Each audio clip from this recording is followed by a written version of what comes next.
हरे कृष्णा कृष्णा कृष्णा हरे हरे हरे राम राम राम हरे हरे।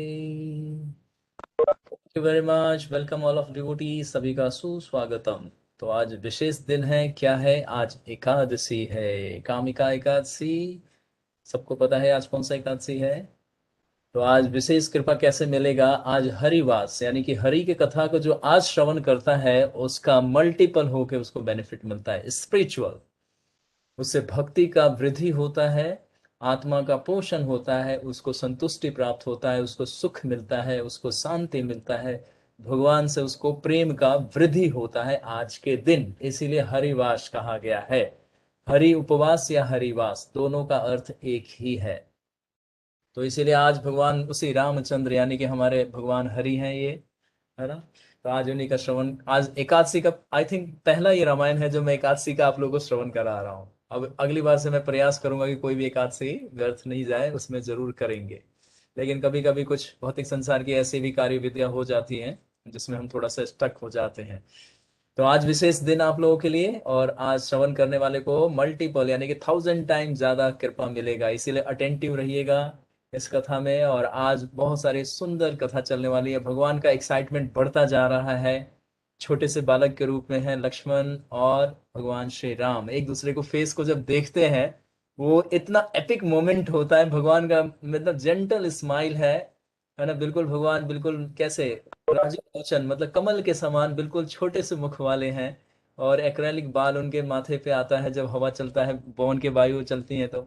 और लक्ष्मण की तरफ वो देखते हैं जब तिरछी नजरों से और मुस्कुराते हैं, तो वो कितना सुंदर और मनोरम दृश्य है वो, है ना? हृदय को मतलब स्पर्श कर जाता है कि भगवान कितने मतलब जेंटल स्माइल में कितने क्यूट लगते हैं। मतलब मैं बता नहीं पा रहा हूँ, लेकिन आप कल्पना कर सकते हैं क्योंकि आप लोग भक्त हैं, आपके हृदय में भगवान के प्रति इतना प्रेम है। तो अभी वो वाला दृश्य 2-4 बार आएगा आज तो मैं आपको इशारा करूंगा, आप समझ जाइएगा, बहुत बहुत खुश है। तो चलिए, इस कथा को आगे बढ़ाने से पहले हम आपसे आशा रखते हैं, क्योंकि बहुत भक्तों ने हमारे से पर्सनल रिक्वेस्ट यही करते हैं कि रिकैप मत छोड़िए, क्योंकि रिकैप में हम लोगों को क्लास का रिवाइज हो जाता है। जो हम लोग लास्ट वीक में 3 दिन जो सुनते हैं, वो कथा का हमें उससे लिंक मिल जाता है और हम उससे अपने आप को कनेक्टेड फील करते हैं। क्योंकि हम लोग 6 डेज हम लोग वर्किंग में हैं और हाउस होल्ड लाइफ में हैं, तो बहुत सारा काम जिम्मेदारियां चलता रहता है, तो मन जो है दूषित है, पोल्यूटेड है, बहुत सारा मटेरियल थॉट चलता रहता है, तो उसमें हम भूल जाते हैं। तो आप प्लीज, कुछ भक्तों पे थोड़ा सा रिक्वेस्ट करके उन्होंने बोला कि आप लोग हमारे पे थोड़ा सा कृपा कीजिए, तो इसलिए हम इस सिलसिला को, हमने क्या बताया था, अगर हमारा एक भी स्टूडेंट सीरियस है, ये कथा को अनस्टॉपेबल हम करते रहेंगे, पूरे लास्ट तक जाएंगे जब भगवान अंतर ध्यान होते हैं। और उत्तर कांड में जब ऋषि लोग अन्य प्रश्नों की जिज्ञासा करते हैं, वहां तक हम अवश्य पहुंचेंगे। चाहे कोई अन्य भक्त गंभीर बने ना बने, लेकिन हम एक भक्त के लिए अवश्य वहां तक जाएंगे। भगवान का क्या वचन है? कौन्त्या प्रति जाने ना नामे भक्त्या प्रणश्यति। अगर एक भी भक्त मेरा है और वो मेरी इच्छा के अनुसार कार्य करता है, तो मैं उसकी इच्छा के अनुसार कार्य करता हूं। तो ये प्रिंसिपल है आध्यात्मिक जगत का। हजारों स्टूडेंट हो सकते हैं, लेकिन एक स्टूडेंट सीरियस निकल गया तो गुरुदेव प्रसन्न हो जाते हैं, आचार्य लोग प्रसन्न हो जाते हैं। तो इसीलिए हम इस कथा को फिर से वही उसी विराम पे लेके आए हैं। तो अब ऐसा नहीं है कि हम अपना वाणी चेंज कर रहे हैं कि प्रभु जी आप तो अपने कमिटमेंट को चेंज कर रहे हैं, क्योंकि ये आध्यात्मिक है। अगर हमारे कमिटमेंट से किसी की भक्ति बढ़ती है, तो हम ऐसे कमिटमेंट को बार बार चेंज करना पसंद करेंगे, और बार बार हम भगवान से डंडे खाने के लिए तैयार हैं। हम कहेंगे भगवान आप 10 डंडे मारो, लेकिन 2 भक्त आपके पास आ रहे हैं, चलो कोई बात नहीं, 10 डंडे और मारो, 2 भक्त को अपने पास बुलाओ। तो हम उसी प्रिंसिपल पे चलते हैं कि हमें कष्ट मिले, लेकिन हमारे भक्तों को कृष्ण का प्रेम मिल जाए, और क्या चाहिए हमारे को, है ना? उस प्रेम में भी क्या है, उस मार में भी क्या है, प्रेम छुपा है। कि भगवान दंड भी देंगे तो हम स्वीकार करेंगे, क्योंकि भगवान को ही आनंद मिलेगा। हमारा एक भक्त बन के गोलोक चला जाएगा, भगवान राम की सेवा में चला जाएगा, कृष्ण की सेवा में चला जाएगा, तो क्या कोई नुकसान है? नहीं ना। इसीलिए भक्त कहते हैं कि उसके लिए नर्क और स्वर्ग और वैकुंठ सब एक समान है। क्यों? क्योंकि हर जगह वो भगवान को अपने हृदय में धारण करके रखता है। तो इसीलिए चलिए हम अपने कुछ भक्तों की प्रार्थना को स्वीकार करते हैं और आगे बढ़ते हैं। तो चलिए, मुझे अब आप में से कोई उत्साह दिखाना चाहे तो बताए, हमने कहाँ पे विराम किया था और कौन सा दृश्य था जब 2 बालक बड़े उत्साह के साथ एक मंडली में जाके बैठते हैं। तो उस कथा को आगे बढ़ाइए। अब सब लोग अनम्यूट हैं। आप मुझे 2 मिनट 3 मिनट टाइम दीजिए और बताइए, फिर उसके बाद लिंक आगे करते हैं। आज 2 सर्ग का समापन करना है। चलिए क्विक। हरे कृष्ण प्रभु जी। यस भरत प्रभु जी बताएं। प्रभु जी, फ्राइडे को हमने डिस्कस करा था एक तो कि जो कामदेव है उनको डिफीट करा था शिव जी ने, जब वो पीछे खड़े होके पेड़ के और उनकी तपस्या भंग कर रहे थे तो शिव जी ने उनको भस्म कर दिया था। और हम्म। फिर उसके बाद ये कथा के बाद हम 23वें सर्ग पे पहुंच गए थे, जिसमें जो राम लक्ष्मण विश्वामित्र होते हैं वो जैसे सुबह अपना 4 बजे उठते हैं, और फिर जो विश्वामित्र जी होते हैं वो उनको राम और लक्ष्मण जी को उठाते हैं। और जो राम जी होते हैं वो अपने उनकी जो निद्रा होती है वो भी सत्वगुणी होती है, तो वो तुरंत ही उठ जाते हैं, ज्यादा लेजी नहीं बनते। और फिर जैसे हम लोग लेजी होते उसके हैं बाद मंगल आरती में उठने के लिए। हाँ ठीक है, आगे बढ़िए फिर। फिर उसके बाद वो अपनी तपस्या करते हैं, मतलब जैसे जो विश्वामित्र जी होते हैं वो गायत्री गायत्री वगैरह करते हैं अपना। और फिर लेकिन वो उस समय ब्रेकफास्ट नहीं करते कि पहले ब्रेकफास्ट कर ले और फिर बाकी सारा काम करेंगे। वो हम्म। पहले तपस्या करते हैं, उसके बाद ब्रेकफास्ट वगैरह करते हैं बाद में। और फिर गुड। तो वो यहाँ पे साधना त्रिवेणी का संगम। प्रिंसिपल। हाँ भरत प्रभु, यहाँ पे हमने साधना का प्रिंसिपल डिस्कस किया था कि अर्ली मॉर्निंग में हम लोगों का जपा, रीडिंग और हियरिंग अर्ली मॉर्निंग करने का उसका पूरा बेनिफिट मिलता है। गुड, आपने सही पकड़ा है। और क्या है, और कोई पॉइंट? और प्रभु जी जैसे फिर वो त्रिवेणी संगम पे जाते हैं यहाँ पे। उसके बाद आपने एक चीज बताई थी, अगर कोई जंगल में फंस जाए तो उनको, अगर वहां पे रिवर हो कोई, तो उसके अपोजिट साइड में जाना चाहिए ताकि वो फिर शहर पहुंच जाएंगे और मतलब उस एरिया से निकल जाएंगे। हाँ, रिवर के अपोजिट या जिस डायरेक्शन में जा रहा है वो शहर से होते हुए ही निकलता है, मतलब जहां से रिवर बह रहा होता है। क्योंकि आप ध्यान से देखोगे हर जो रिवर है उसके आसपास में ही सिटी बसा होता है। तो ये मतलब सफारी का एक प्रिंसिपल है कि अगर जंगल में आप खो जाओ तो रिवर को ढूंढ लो और उसको फॉलो करते हुए आप शहर पे पहुंच जाओगे। Right, okay good. और भी कोई पॉइंट?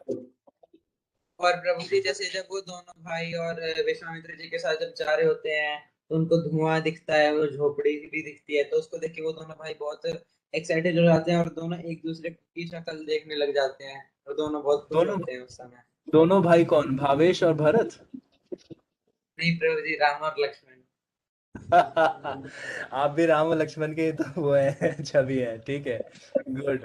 ओके, तो मतलब ये सब सीन को आपको याद रखना है। इस लीला को जिस तरह से दृश्य किया जा रहा है, इस दृश्य को अपने हृदय पटल पे अगर आपने फिक्स कर लिया, कंट्रोल एस करके सेव कर लिया, तो यानी कि आपको कोई भी माया का कोई भी शक्ति आपको अंत समय में भगवान की विस्मृति नहीं कर पाएगा। आप हमेशा भगवान को स्मरण कर पाएंगे। इसलिए दृश्य को हम उजागर करते हैं कि झोपड़ी है, वहां से धुआं निकल रहा है, और भगवान उसको देख के एक्साइटेड हो रहे हैं कि ऋषि लोग ऐसे हट में रहते हैं, हम तो महलों में रहते हैं, ये कैसे रहते होंगे। तो उनको बड़ा एक्साइटमेंट होता है देख के ये सब।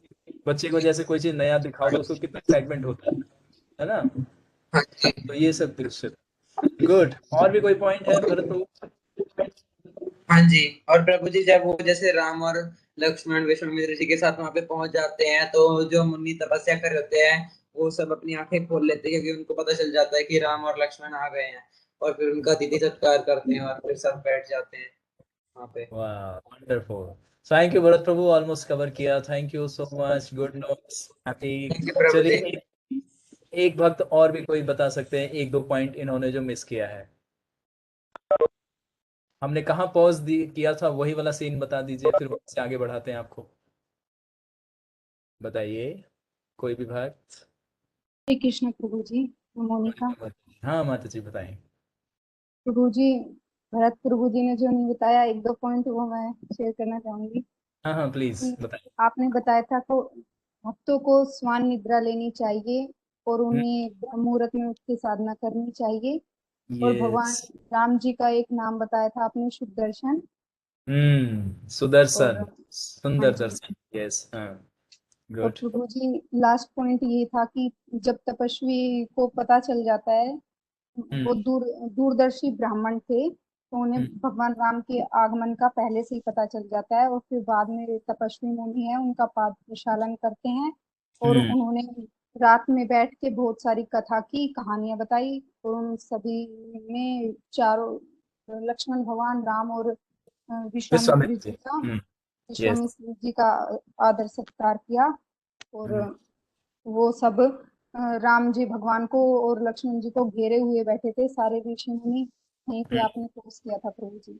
Yes, good. तो ये कथा धन्यवाद। श्रवण करने का विधि है, कैसे हमें जो कथा वाचक होता है उसको उत्साह बढ़ाने के लिए हमें भी उत्साहित होना चाहिए, उनको बिल्कुल घेर के बैठ जाना चाहिए कि आप भाग नहीं सकते बिना कथा सुनाए। तो उसी तरह से विश्वामित्र जी और बाकी सारे जितने बैठे थे उनको सारे ऋषियों ने घेर के बैठ लिया, और घेर के बैठे तो विश्वामित्र जी नहीं सुनाए हैं, लेकिन वो वहां पे गेस्ट थे तो उनको सम्मान देने की दृष्टि से सारे ऋषि जो आश्रम के थे वो सब लोग आके उनको चारों तरफ बैठ गए। तो इस तरह से कथा का हमें भी उत्साह दिखाना चाहिए। जब वो वक्ता अच्छा हो और भगवान इससे बहुत प्रेम करता तो हमें बहुत उत्साह से उनका स्वागत करके और उनको, है ना, सम्मान देकर उनका उत्साह बढ़ाना चाहिए। देखिए इसमें अभी कथा आएगा तो हरी हरी हरी हरी बोलेंगे साधु लोग, है ना। तो भगवान इस तरह से कथा सुनेंगे और पूरा रात्रि सोएंगे नहीं। अब ये मत सोचिएगा कि संध्या हो गई तो महाप्रसाद मिलेगा उसके बाद तो खराटे भरने जैसे हम लोग भरते हैं। राम और लक्ष्मण पूरी रात्रि कथा का श्रवण करेंगे यहाँ पे आश्रम में, अलग अलग तरह की अपने ही कथा का भगवान श्रवण करके बड़े खुश होंगे। तो ये कथा यहाँ पे हमने विराम दिया था, जहाँ पे मोनिका माता जी ने बताया कि विश्वामित्र जी लक्ष्मण भरत के साथ उस शिवाश्रम में आ चुके हैं, और उस शिवाश्रम का आप लोगों ने बताया, भरत प्रभु ने बताया कि शिव की कथा वहां से जुड़ी हुई थी। तो भगवान राम ने ये प्रश्न उठाया कि ये कथा कैसे है, और ये यहाँ पे शिव जी का कैसे आगमन हुआ था और कामदेव का कैसे भस्म हुआ था। तो कथा विश्वामित्र जी ने सुनाया कि सतयुग में एक बार की घटना है कि विवाह होने के उपरांत शिव जी इस मार्ग से जा रहे थे, तो उन्होंने यहीं पे बैठ के तपस्या किया था। उस तपस्या को भंग करने के लिए देवी देवताओं ने उक्ति लगाई थी, और उक्ति क्या था कि एक राक्षस जो था उसने आक्रमण किया था कहाँ पे, स्वर्गलोक पे। तो स्वर्गलोक की सुरक्षा के लिए इंद्र को भी भागना पड़ा और देवी देवताओं को अपना स्थान छोड़ना पड़ा। तो सबने ब्रह्मा जी को अप्रोच किया, तो उन्होंने बोला कि शिव का जो अंश होगा वही इसका वध करेगा। तो इसी कथा में कार्तिकेय का जन्म होता है। तो वो कथा मैं नहीं स्पर्श कर रहा हूँ क्योंकि वो बहुत लंबी कथा हो जाएगी। जो मुख्य मुख्य घटनाएं हैं मैं उसी को बता रहा हूँ। तो उनका तपस्या भंग करने के लिए कामदेव ने एक आम के वृक्ष का सहारा लेते हुए उनपे कामबाण मारा था। 5 तरह के कामबाण होते हैं, रूप गंध स्पर्श, है ना, मत प्रमाद, इस तरह के 5 बाण होते हैं। पुष्प बाण, ये बाण लोहे का नहीं होता है, पुष्प के अदृश्य बाण होता है जो हृदय पे चलाते हैं कामदेव, और उससे व्यक्ति जो जीवात्मा है वो विमोहित हो जाता है, मतलब अज्ञानता में चला जाता है।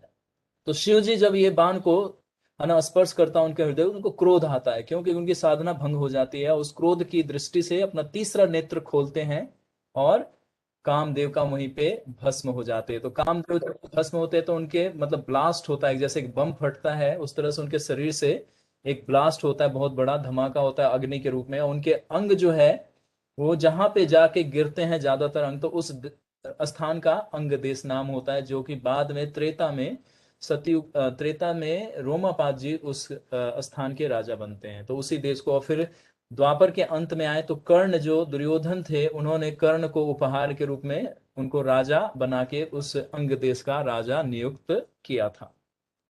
तो इस तरह से रामचंद्र जी, यानी कि भगवान रामचंद्र और लक्ष्मण, ये पूरी उस शिवाश्रम और कामाश्रम, ये दोनों नाम एक ही साथ दिया जाता है क्योंकि शिव आश्रम का मतलब शिव जी वहां पे तपस्या किए थे, वहां पे शिव जी के फॉलोअर हैं, जहां पे अभी विश्वामित्र जी आके बैठे हैं, राम लक्ष्मण को लेके आए हैं, जहां पे रात्रि का भी यहाँ पे वो, है ना, वहां पे इनका ठहराव है, यानी कि यहाँ पे उनका जो कैंप है, जो जंगल वाला कैंप है, वो यहाँ पे उनका रुका हुआ है।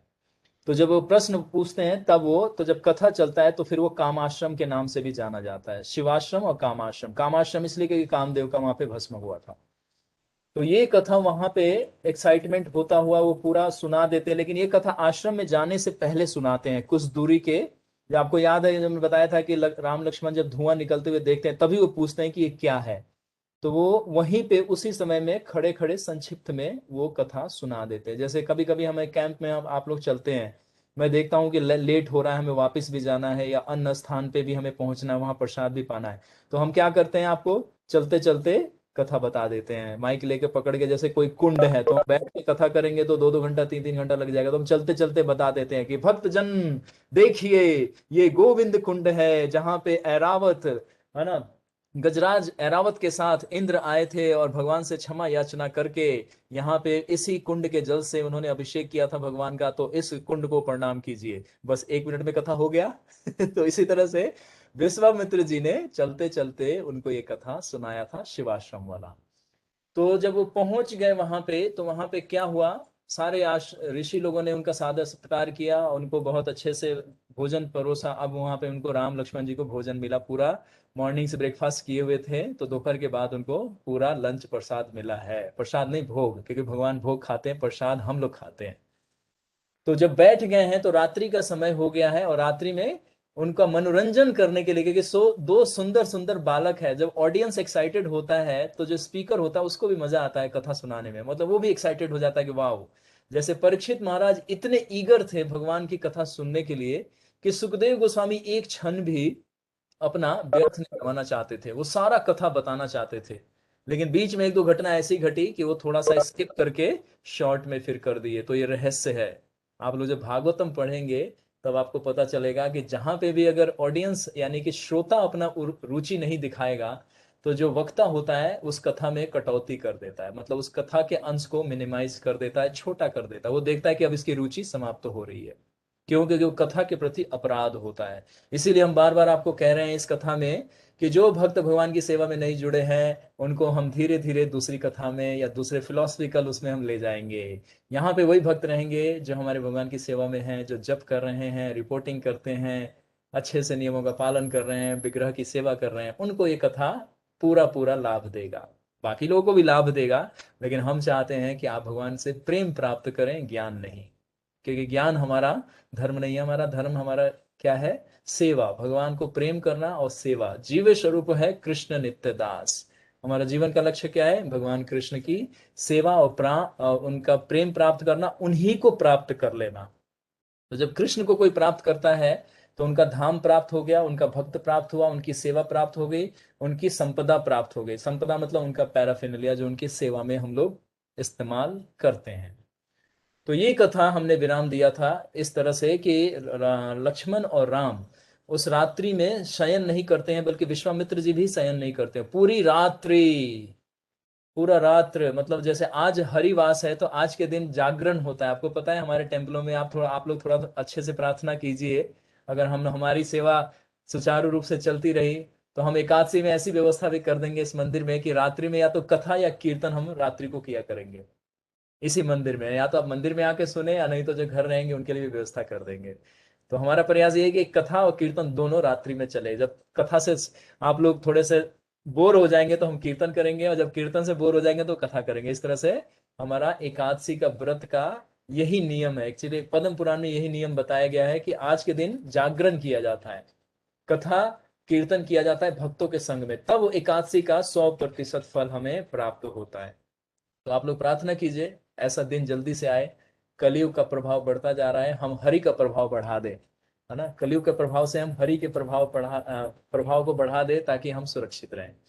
तो चलिए 23वां सर्ग आज पढ़ेंगे और 24वां सर्ग पढ़ेंगे। और 23वें 24वें में क्या क्या आता है तो आपको बता देते हैं। 23वें सर्ग में आएगा गंगा और सरयू के संगम, त्रिवेणी। भरत प्रभु बताए थे त्रिवेणी, हमने त्रिवेणी का नाम लिया था लेकिन वो प्रयाग वाराणसी का था। लेकिन यहाँ पे बताए थे कि उत्तर तट जहां समाप्त होता है, आगे जाने पे गंगा वहीं से मिश्रित होती है, यानी कि इनका संगम होता है। गंगा और सरयू नदी का संगम होता है, वहां पे पहुंचते हैं और वहीं पे ये शिवाश्रम है। तो विश्वामित्र जी दोनों राजकुमारों को सेवाश्रम दिखलाना और उस आश्रम का वृतांत सुनाते हैं। यानी कि 23वें सर्ग में हमने ये सुन लिया पूरा। नहीं सुना है आज सुनेंगे उसके आगे का पार्ट। 22वें सर्ग में हमने ये पूरा सुना था। 23वें सर्ग में जो है वो वृत्तासुर का ताड़का या तटका सुर का, जहां पे जिस वन में रह रही हैं वो, तो वहां का क्या, वहां पे भी राम लक्ष्मण बड़े एक्साइटेड होकर भगवान राम पूछते हैं कि इस वन के बारे में भी बताइए, क्योंकि वन बड़ा विचित्र दिख रहा था।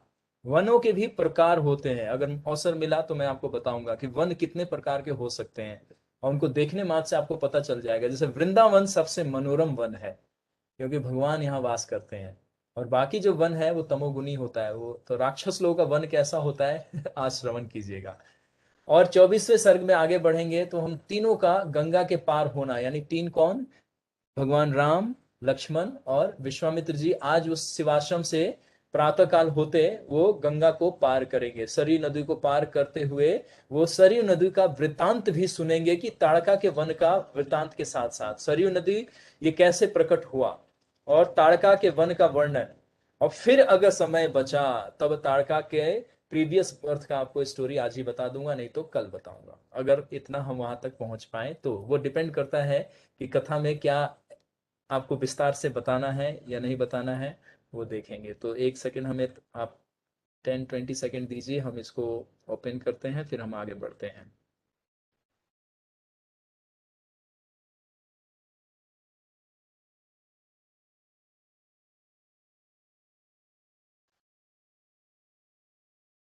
तो 23वां जहां पे हमने समाप्त किया था उसका अंत का जो अनुच्छेद है वो मैं आपको बताता हूं कि अच्छे व्रत धारण करने वाले मुनि इन्हें अपने आश्रम में लिवा ले गए। जब विश्वामित्र जी पहुंचे थे शिवाश्रम में, जब शिव जी और कामदेव की कथा को बता दिए थे, तो ऋषियों ने बड़े आदर सत्कार से भगवान श्री राम, लक्ष्मण और विश्वामित्र जी को लेके गए और अंदर उनका सादर सत्कार किया और उनके ऊंचे स्थान पे उनको आसन प्रदान किया। उस काम आश्रम में श्री राम, लक्ष्मण सहित विश्वामित्र जी ने सुख पूर्वक वास किया। यानी ऋषियों को, गुरु को और भगवान के भक्तों को हमें बहुत अच्छे से सेवा प्रदान करना चाहिए, उसमें कोई कंजूसी नहीं करना चाहिए। क्यों? क्योंकि ये व्यक्ति ऐसे लोग हैं जो हमारे आत्मा की रक्षा करते हैं इस भौतिक संसार में। शरीर की तो रक्षा हो ही जाती है अपने आप। जैसे मान लीजिए आपने शरीर पे कोई वस्त्र पहना है, ठीक है, और आप किसी मुसीबत में हैं, अगर आपने अपने आप को बचा लिया यानी शरीर को बचा लिया तो वस्त्र तो अपने आप बच गया ना। तो उसी तरह से गुरु जो है, भगवान है, हमारी आत्मा की रक्षा करते हैं इस भौतिक संसार में। तो आत्मा की रक्षा किए तो शरीर तो अपने आप बच गया, क्योंकि शरीर में ही तो आत्मा रह रहा है। तो इसीलिए आत्मा पे विशेष बल दिया जाता है कि आत्मा की रक्षा करनी है। तो सुख देने से यानी सेवा करने से गुरु और भगवान की आत्मा की रक्षा हो जाती है। अब आप आत्मा की रक्षा कैसे होती है, तो अब आप लोगों को हर तत्व ज्ञान होना चाहिए, क्योंकि अब आप लोग जिस मार्ग पे चल रहे हैं, भगवान को समझने का प्रार्थना करना है गुरु के चरणों में कि भगवान को हमें समझ में आ जाए, हृदय में उनको हम धारण कर पाए। क्योंकि भगवान बहुत चंचल है ना, चंचला ही मनः कृष्णा। कृष्ण आप बहुत चंचल हैं, मन में समाते ही नहीं है, अर्जुन बोलते हैं। जब करते हैं तो हम सबको पता चलता है ना भगवान कितने चंचल हैं। एक क्षण भी नहीं लगता, निकल के भाग जाते हैं। भगवान इतने मतलब चंचल हैं, मछली से भी ज्यादा चंचल है, बंदर से भी ज्यादा चंचल है, एक 2 साल 3 साल के बच्चे से भी ज्यादा चंचल है भगवान हमारे। तो उस चंचल को पकड़ने के लिए हमें अचल बनना पड़ेगा, उस चंचल को पकड़ने के लिए हमें अचल बनना पड़ेगा। अचल क्या होता है? Study mind. तो वहां पे सुख पूर्वक वो रह रहे थे, क्योंकि आश्रम में जितने भी मुनि थे वो विश्वामित्र जी को, भगवान राम को बहुत अच्छे से सेवा सत्कार किया। क्योंकि जंगल में रह रहे थे तो गाय से बना हुआ सब कुछ था, पनीर था, खोया था, क्योंकि ऋषि लोग के आश्रम में पूरा वृतांत होता है, क्योंकि वहां पे सुरभि गाय होती हैं। तो वहां पे भगवान को बड़े अच्छे अच्छे पकवान, है ना, गाय के घी में बना हुआ सब कुछ था, तो उन्होंने परोसा उनको, ऋषियों ने उनको परोसा और वो बड़े मजे में खाए। अब दोनों बालक थे, फीस्ट मिला आज भगवान को फीस्ट भोग मिला। भगवान खूब अच्छे से राम जी खूब जिक के खाए और लक्ष्मण जी खाए और विश्वामित्र जब खा लिए तब चारों तरफ सर्कल बना के बैठे और रोचक कथाएं कहानियां सुनाकर उन दोनों बालकों का ऋषियों ने मनोरंजन किया। मैंने बताया ना कि रात्रि में सोए नहीं थे ये लोग, क्योंकि जब आत्मा को कथा दिया जाता है अच्छा से तो आप समय के गति को पार कर जाते हैं। इसी तरह से समझना है कि आदमी भगवान का शरण लेता है तो माया को कैसे पार कर जाता है। भगवान बोलते हैं ना, देवी ऐसा गुण गई, देवी ऐसा गुणमयी मम माया दुरत्या। मेरे माया को कौन पार कर सकता है? सिर्फ मेरा भक्त। यानी मुश्किल से मुश्किल समय को कौन काट सकता है? मेरा भक्त। क्यों? क्योंकि वो तीनों गुणों से ऊपर उठ जाता है, माया से पार हो जाता है। तो यहाँ पे भगवान का जब कथा सुन रहे हैं तो वो समय के ऊपर जा चुके हैं। जैसे हम लोग जिस समय में कथा सुन रहे होते हैं उस समय में भौतिक संसार का कोई भी समय हमारे पे प्रभाव नहीं डालता, यदि हम पूरी तरह से सचेत होकर उस कथा को श्रवण करते हैं तब। और ये प्रमाणिक है और ये व्यवहारिक है, और ये आपको अनुभव भी हम करा सकते हैं। अगर आप शुद्ध चेतना से जिस पल को आप भगवान की सेवा में लगा रहे हैं वो आपके जीवन का, जैसे एक भक्त ने पूछा था कि हमारी कथा श्रवण करते हुए हमारा जीवन कैसे बढ़ जाता है, तो उस समय में भौतिक जो आवरण है वो कार्य नहीं कर पाता।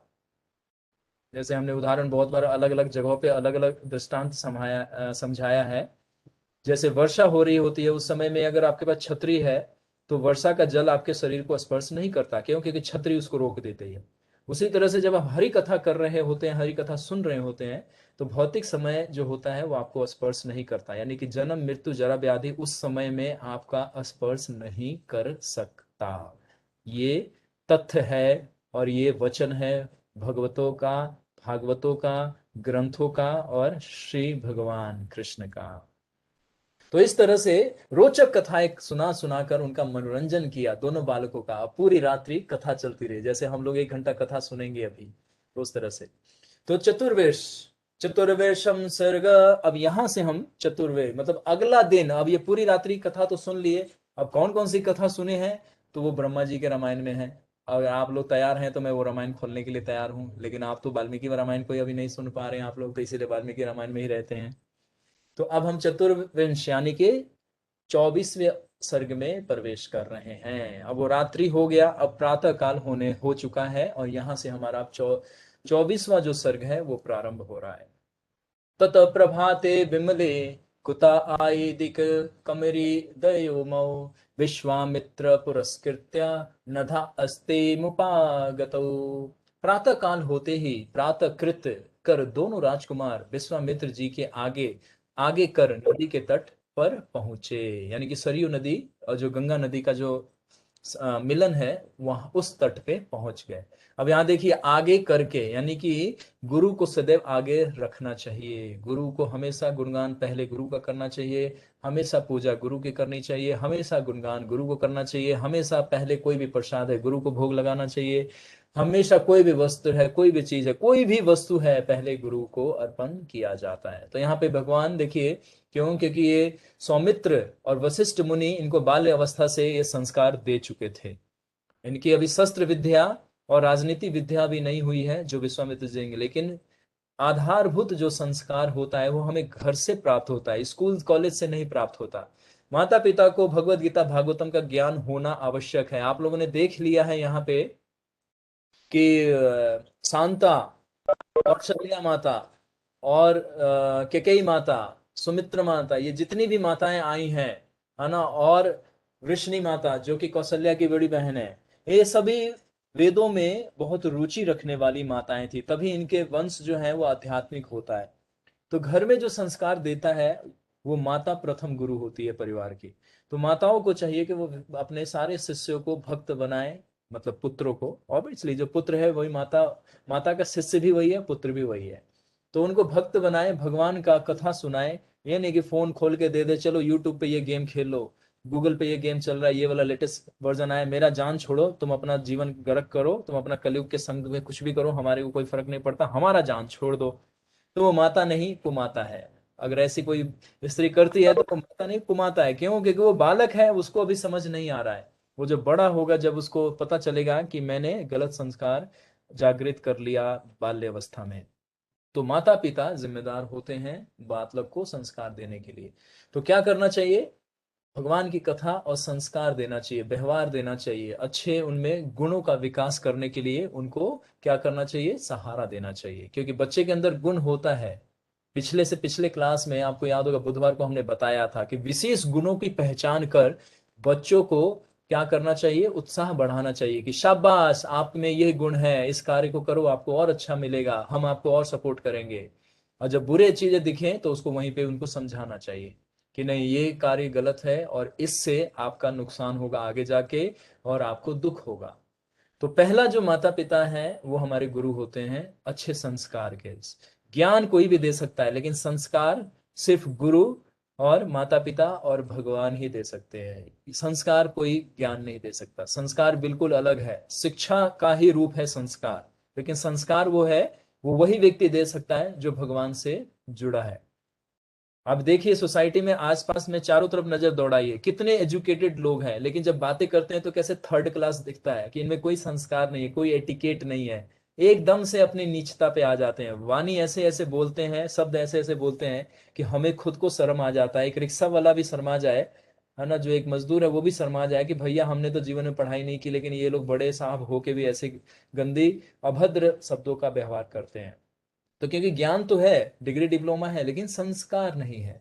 तो संस्कार कहाँ से आएगा जब तक व्यक्ति अध्यात्म की ओर नहीं होगा। इसीलिए प्रभुपाद जी कहते हैं 21st सेंचुरी एंड ट्रांसेंडेंस, मतलब 21वीं सदी के साथ अगर संस्कार नहीं है तो आप बिल्कुल पतित हो। 21वीं सदी मतलब जो अभी वर्तमान में है, ये कलयुग का युग है। अगर इसमें कोई संस्कार को विकसित कर ले तो सतयुग का जीवन जी सकता है। तो इस तरह से यहाँ पे आगे करके चलने का मतलब क्या है कि भगवान राम और लक्ष्मण को ये ज्ञात है कि ये गुरुदेव हैं हमारे, तो इनको किस तरह से सम्मान देना है। भगवान ने अहंकार बस ये नहीं बोला कि ए साधु, तुम जानते नहीं हो मेरे पिता पूरे पृथ्वी के सम्राट है और तुम्हें मेरे पीछे चलना चाहिए छतरी उठा के, क्यों? क्योंकि मैं राजकुमार हूं और तुम मेरे, है ना, दास हो, तुम मेरे पिता के दास हो। नहीं, आपको याद होना चाहिए पहली रात्रि भगवान जो कि मलमल के कपड़े पे, रेशमी कपड़े पे और मुलायम गद्देदार, है ना, बेड के ऊपर सोते थे, आज वो अपने गुरु के चरण में सोए हैं, है ना, माथा उनके उनके चरण को स्पर्श करता हुआ। और कौन सा कुशाग्रह और घास और पत्ते से वो बिछौना बिछाया गया था। तो अब सोचिए, भगवान भगवान है, त्रिलोकी नाथ है, भोक्ताराम यज्ञ तपसाम है, हर, है ना, लोकों के, हर यूनिवर्स के मालिक है, और कहाँ पे सोए हैं? घास पत्ते पे। तो भगवान ये हमें शिक्षा दे रहे हैं कि गुरु को कितना महत्व देना चाहिए और उनको किस तरह से सम्मान देना चाहिए। तो गुरु को आगे करके चलने का मतलब है कि इनका यहाँ पे संस्कार का हमें पता चलता है कि इनके माता पिता कैसे, कहते हैं ना, बच्चे को देख के माता पिता का ज्ञात हो जाता है कि माता पिता ने बच्चों को कैसे ट्रेनिंग दिया है।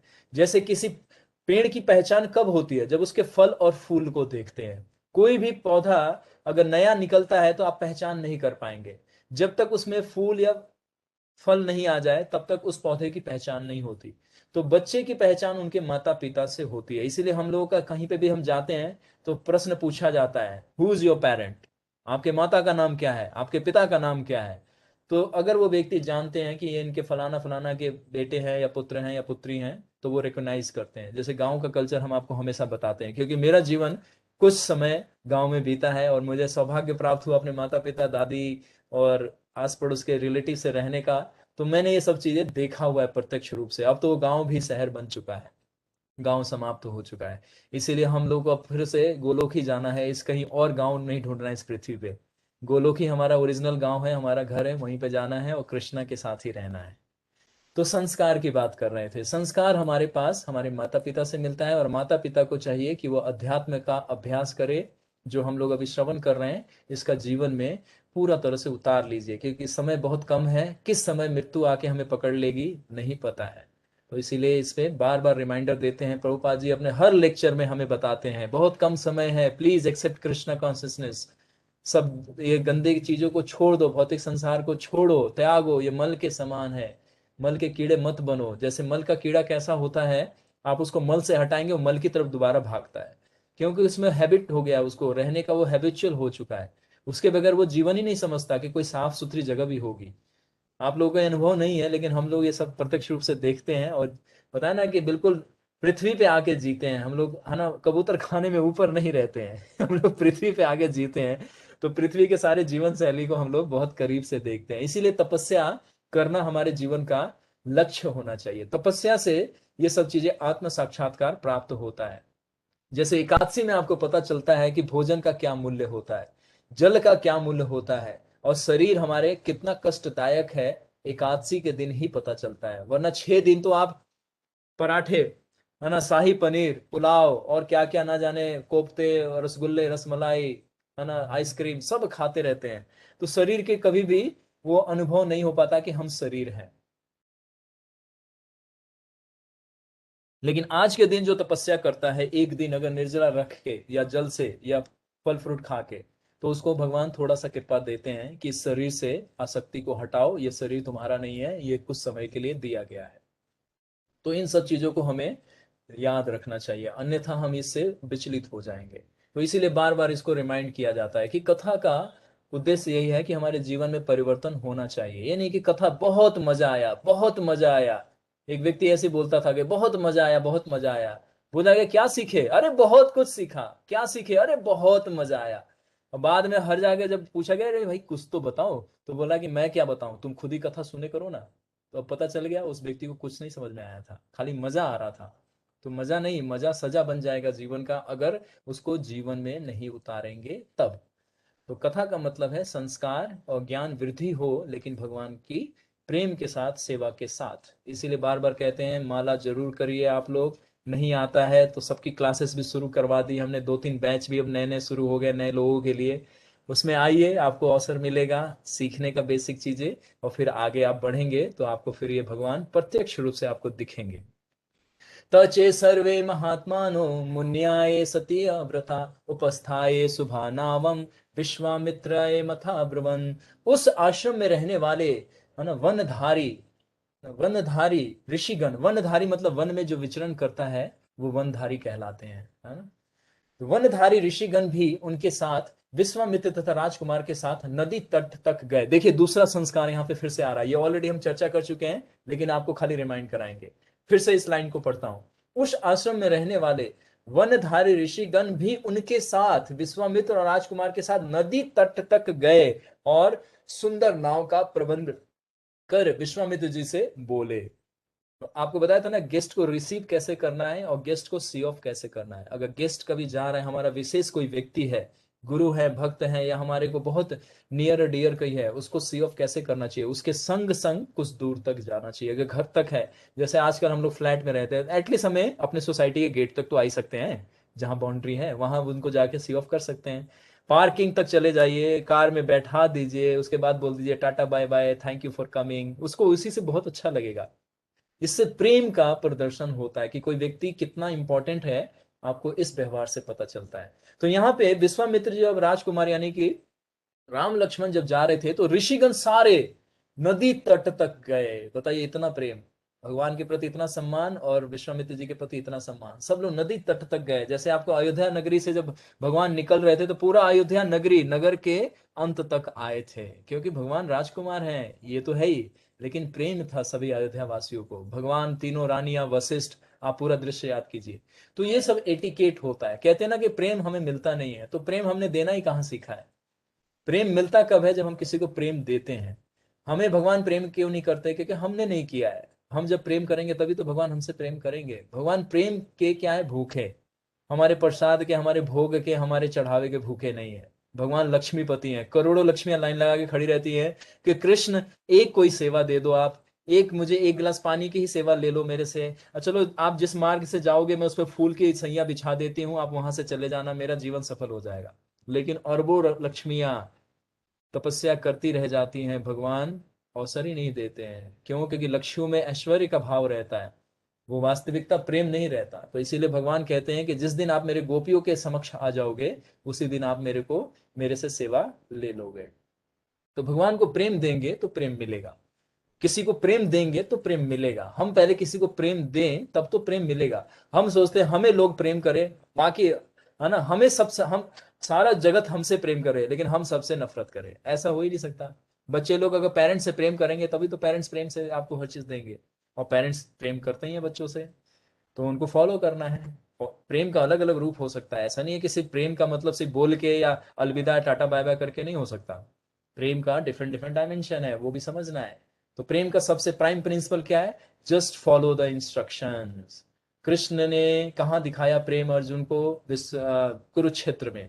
और अर्जुन ने कहाँ दिखाया कि मैं आपका सबसे ओबीडियंट शिष्य हूं और सबसे ओबीडियंट भक्त हूं? कुरुक्षेत्र में। हर बात को मानते गए अर्जुन, जो भी भगवान से बोलते, भगवान जो भी बोलते गए हर बात को मानते गए। इसीलिए बोले क्या? सखा में प्रियो अस्मि, तुम सखा हो और सखाओं में सबसे प्रिय हो मुझे अर्जुन, इसीलिए मैं तुमसे बहुत प्रेम करता हूं। तो यानी कि प्रेम का जो सबसे प्राइम प्रिंसिपल है, जिससे सारी चीजें आप पकड़ सकते हैं, किसी व्यक्ति को वश में कर सकते हैं, वो क्या है? Just follow the instructions. उनके आदेशों का पालन करना ही प्रेम की सबसे बड़ी निशानी है। तो ये बातों को हमें ध्यान रखना है। अब आगे तो विश्वामित्र जी को छोड़ने के लिए ये लोग नदी तट पे पहुंच गए। अब कैसी व्यवस्था की गई है, ध्यान में रखा गया हर चीज का। अब वो विलंब ना कर राजपुत्रों को लेकर नाव पर सवार हो गए। विलंब ना कर मतलब विश्वामित्र जी के माइंड में ये चल रहा था कि मेरे यज्ञ का समय निकला जा रहा है, तो इसीलिए वो जल्दी जल्दी में थे। वो 2 दिन इसलिए रुके थे क्योंकि बताया था ना थर्ड डे पहुंच जाएंगे, तीसरे दिन ताड़का जंगल में जहां पे इनको ताड़का का वध करना है वहां पे पहुंच जाएंगे। तो अभी दूसरा दिन है, ये सेकंड डे है, माने थर्ड डे का फर्स्ट डे है ये। तो यहाँ पे वो जल्दी जल्दी जाना चाह रहे हैं, क्योंकि यज्ञ का एक मुहूर्त होता है, उसी मुहूर्त में, उसी टाइम पीरियड में यज्ञ की आहुति देनी थी इनको। तो इसीलिए जल्दी जल्दी विलंब किए बगैर जल्दी जल्दी जा रहे थे। तो आप विलंब ना किए, राजपुत्रों को लेकर नाव पर सवार हो जाएं। विश्वामित्र जी को ये वहां के साधुगण ऐसा बात बोल रहे हैं, जिसमें रास्ते में सूर्य ताप आदि से किसी प्रकार का कष्ट ना हो, क्योंकि जल्दी जल्दी निकल जाएंगे। देखिए दोपहर के बाद सूर्य जो है वो सर के ऊपर आ जाता है, उस समय में उनकी जो सूर्य की किरणें वो तीखी हो जाती है। तीखी मतलब बहुत पियर्सिंग हीट होता है। आप लोग जून जुलाई में अगर बाहर निकलते होंगे तो आपको पता है सूर्य की किरणें कैसे लगता है, जैसे कोई सुई चुभ हो रहा है हमारे शरीर में, ऐसे तीखी चुभन होती है। और वही प्रातः काल की हमें अच्छे लगते हैं, और यही सूर्य की किरणें सर्दी में अगर आप स्पर्श करेंगे तो आपको बड़ा अच्छा लगेगा, सुख देगा। तो भौतिक संसार में ये है कि कोई एक ही वस्तु किसी एक पर्टिकुलर टाइम में आपको सुख दे सकता है, और एक ही वस्तु किसी पर्टिकुलर टाइम में आपको दुख दे सकता है। इसीलिए duality of this material world को समझना चाहिए। इसके लिए भगवत गीता का भी क्लास शुरू करने वाले हैं हम, आपको एक दिन, उसमें भी इसी तरह से बहुत डिटेल में बताएंगे आपको हर चीज, बहुत सारा। तो वो भी प्रतीक्षा करिए, आपको हर चीज मिलेगा। देखिए जितना गंभीर आप लोग बनेंगे, हम उतना ही आपको हर चीज खोलते खोलते दिखाते जाएंगे कि भगवान का ये भी ऐश्वर्य देखो, भगवान का ये भी ऐश्वर्य देखो। तो यहाँ पे सूर्य ताप का मतलब क्या है, क्योंकि सुबह का अभी समय है, ब्रह्म मुहूर्त हो गया, और मॉर्निंग का जो जपा था, ऋषि लोगों ने यज्ञ करना था, वो सब करके अब समझ लीजिए 7 साढ़े 7 बज गया होगा। तो कह रहे हैं कि दोपहर में इतना धूप ना निकल जाए कि एक सुकुमार बालक हैं, ये महल में रहने वाले हैं, इनको जैसे कोई मर्सिडीज वैन में ही घूमता रहे, अब उसको निकाल दो कि चलो भाई थोड़ा पैदल चल के 2 किलोमीटर चल के आओ, उसकी तो हालत खराब हो जाएगी। तो सुकुमार हैं ये लोग, राजकुमार हैं, तो इसका ध्यान रख रहे हैं ऋषि लोग। वो नहीं चाहते कि बालक को जरा सा भी कष्ट हो और धूप से ये विचलित हो जाए बालक। तो वो इसलिए कह रहे हैं कि किसी तरह का कष्ट ना हो, इसलिए भी जल्दी जल्दी उनको विदा कर रहे हैं कि आप नदी पार करना है, नदी लंबा है, आप विश्वामित्र जी शीघ्र अति शीघ्र बैठ जाएं नाव में। तो इस तरह से नाव में अब वो बैठ गए हैं। अब देखिए एक्साइटमेंट बढ़ेगा राम जी का। विश्वामित्र स्थिते यथे युक्तवा नातो पिशान भुजय च ततार सहितस्ताभ्यम सरिताम सागरम गमाम, यानी सागर में मिलने वाला नदी है। कौन, अभी सुनिए। यह यह सुन विश्वामित्र जी ने उन ऋषियों की पूजा की। अब देखिए विश्वामित्र जी यहाँ पे सबसे वरिष्ठ हैं, सबसे सीनियर मोस्ट है। हमें भक्तों को भी सम्मान देना चाहिए, जो नया भक्त है या कोई अभी नया नया भक्ति में आया है उसको भी हमें पूरा सम्मान देना चाहिए। जैसे हमारा प्राइम और फर्स्ट प्रिंसिपल क्या है, आउट ऑफ 10 प्रिंसिपल में से, आप सबको पता है फिर भी हम रिपीट कर देते हैं, रिस्पेक्ट टू ऑल। हमें उसका संग नहीं करना है, उसकी फिलॉसफी नहीं सुननी है, उसके साथ सेवा नहीं करना है, लेकिन मेंटल लेवल पे और फिजिकल लेवल पे उसको पूरा रिस्पेक्ट देना चाहिए। क्यों? क्योंकि वो भगवान की सेवा में आया हुआ है, अभी शुद्ध नहीं है, लेकिन भविष्य में तो शुद्ध होगा ही ना। जैसे हम लोग धीरे धीरे अब शुद्ध हो रहे हैं, तो हमें भी तो कोई हमारे से कभी प्रारंभ में कोई किसी ने घृणा की होगी, लेकिन अब हम इतने सुंदर व्यवहार करेंगे कि वो व्यक्ति हमसे प्रेम करेगा, या उसको सम्मान दिए बगैर वो रह ही नहीं पाएगा। तो उसी तरह से यहाँ पे देखिए विश्वामित्र जी उन ऋषियों की पूजा, पूजा का मतलब है कि उनको अभिवादन दे रहे हैं, हाथ जोड़ के नमन कर रहे हैं, उनको धन्यवाद दे रहे हैं कि आप लोग रात्रि में हमें ठहरने की इतनी अच्छी व्यवस्था की, मेरे 2 राजकुमारों को सुंदर सुंदर हरि कथा सुनाया। जैसे अंतरात्मा जी हम सारे बच्चों को कथाएं सुना रहे हैं, उस तरह से पूरी रात्रि में उन्होंने कथा सुनाया, तो उसका धन्यवाद दे रहे हैं, है ना। और उन्होंने पूरी सुख सुविधा का ध्यान रखा। तो हमें हमेशा ग्रेटफुल होना चाहिए, कोई व्यक्ति छोटी भी सर्विस करे हमारी, पेरेंट्स को, बच्चों को, हर एक को हमेशा ग्रेटफुल होना चाहिए। और सबसे ज्यादा ग्रेटफुल किसका? भगवान का। Krishna is our everything. उन्होंने हमें हर चीज दिया हुआ है, उन्होंने हमें पेरेंट्स दिया है, उन्होंने हमें गुरु दिया है, उन्होंने शास्त्र दिया, उन्होंने जीवन दिया है, उन्होंने जीवन में जीने का साधन भी कृष्ण ने दिया है। तो हम ऐसे भगवान को क्यों भूल जाते हैं? नहीं भूलना चाहिए, क्योंकि कष्ट इसीलिए है क्योंकि हम भगवान को भूल जाते हैं।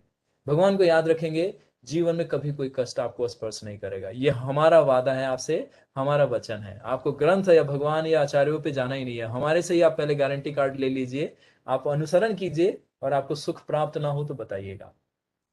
तो यह सुन विश्वामित्र जी ने उन ऋषियों की पूजा की और सागर गामिनी उस नदी के पास जा पहुंचे। सागर गामिनी आया था ना श्लोक में, सागरम गमाम।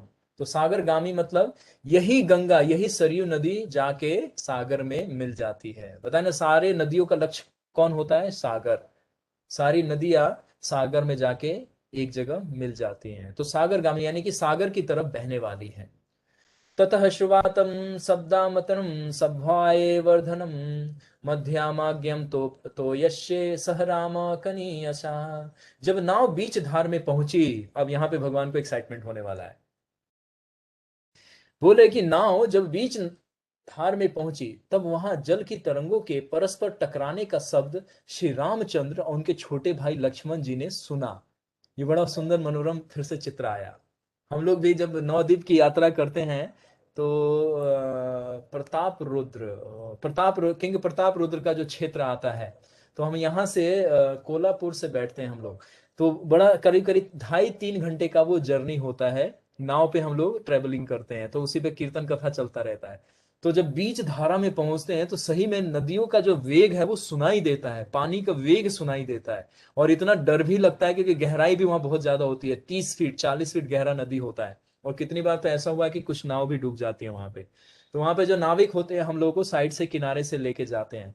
तो वहां पे पानी का जब टकराव होता है, जब वेव एक दूसरे को टक्कर मारते हैं, जैसे गाड़ी आप चलाते हैं, एक दूसरे को डेंट मारे तो आवाज आता है ना, खड़ाक से आवाज आएगा, गाड़ी बंद हो जाएगा, तो वहां तो लड़ाई हो जाती है।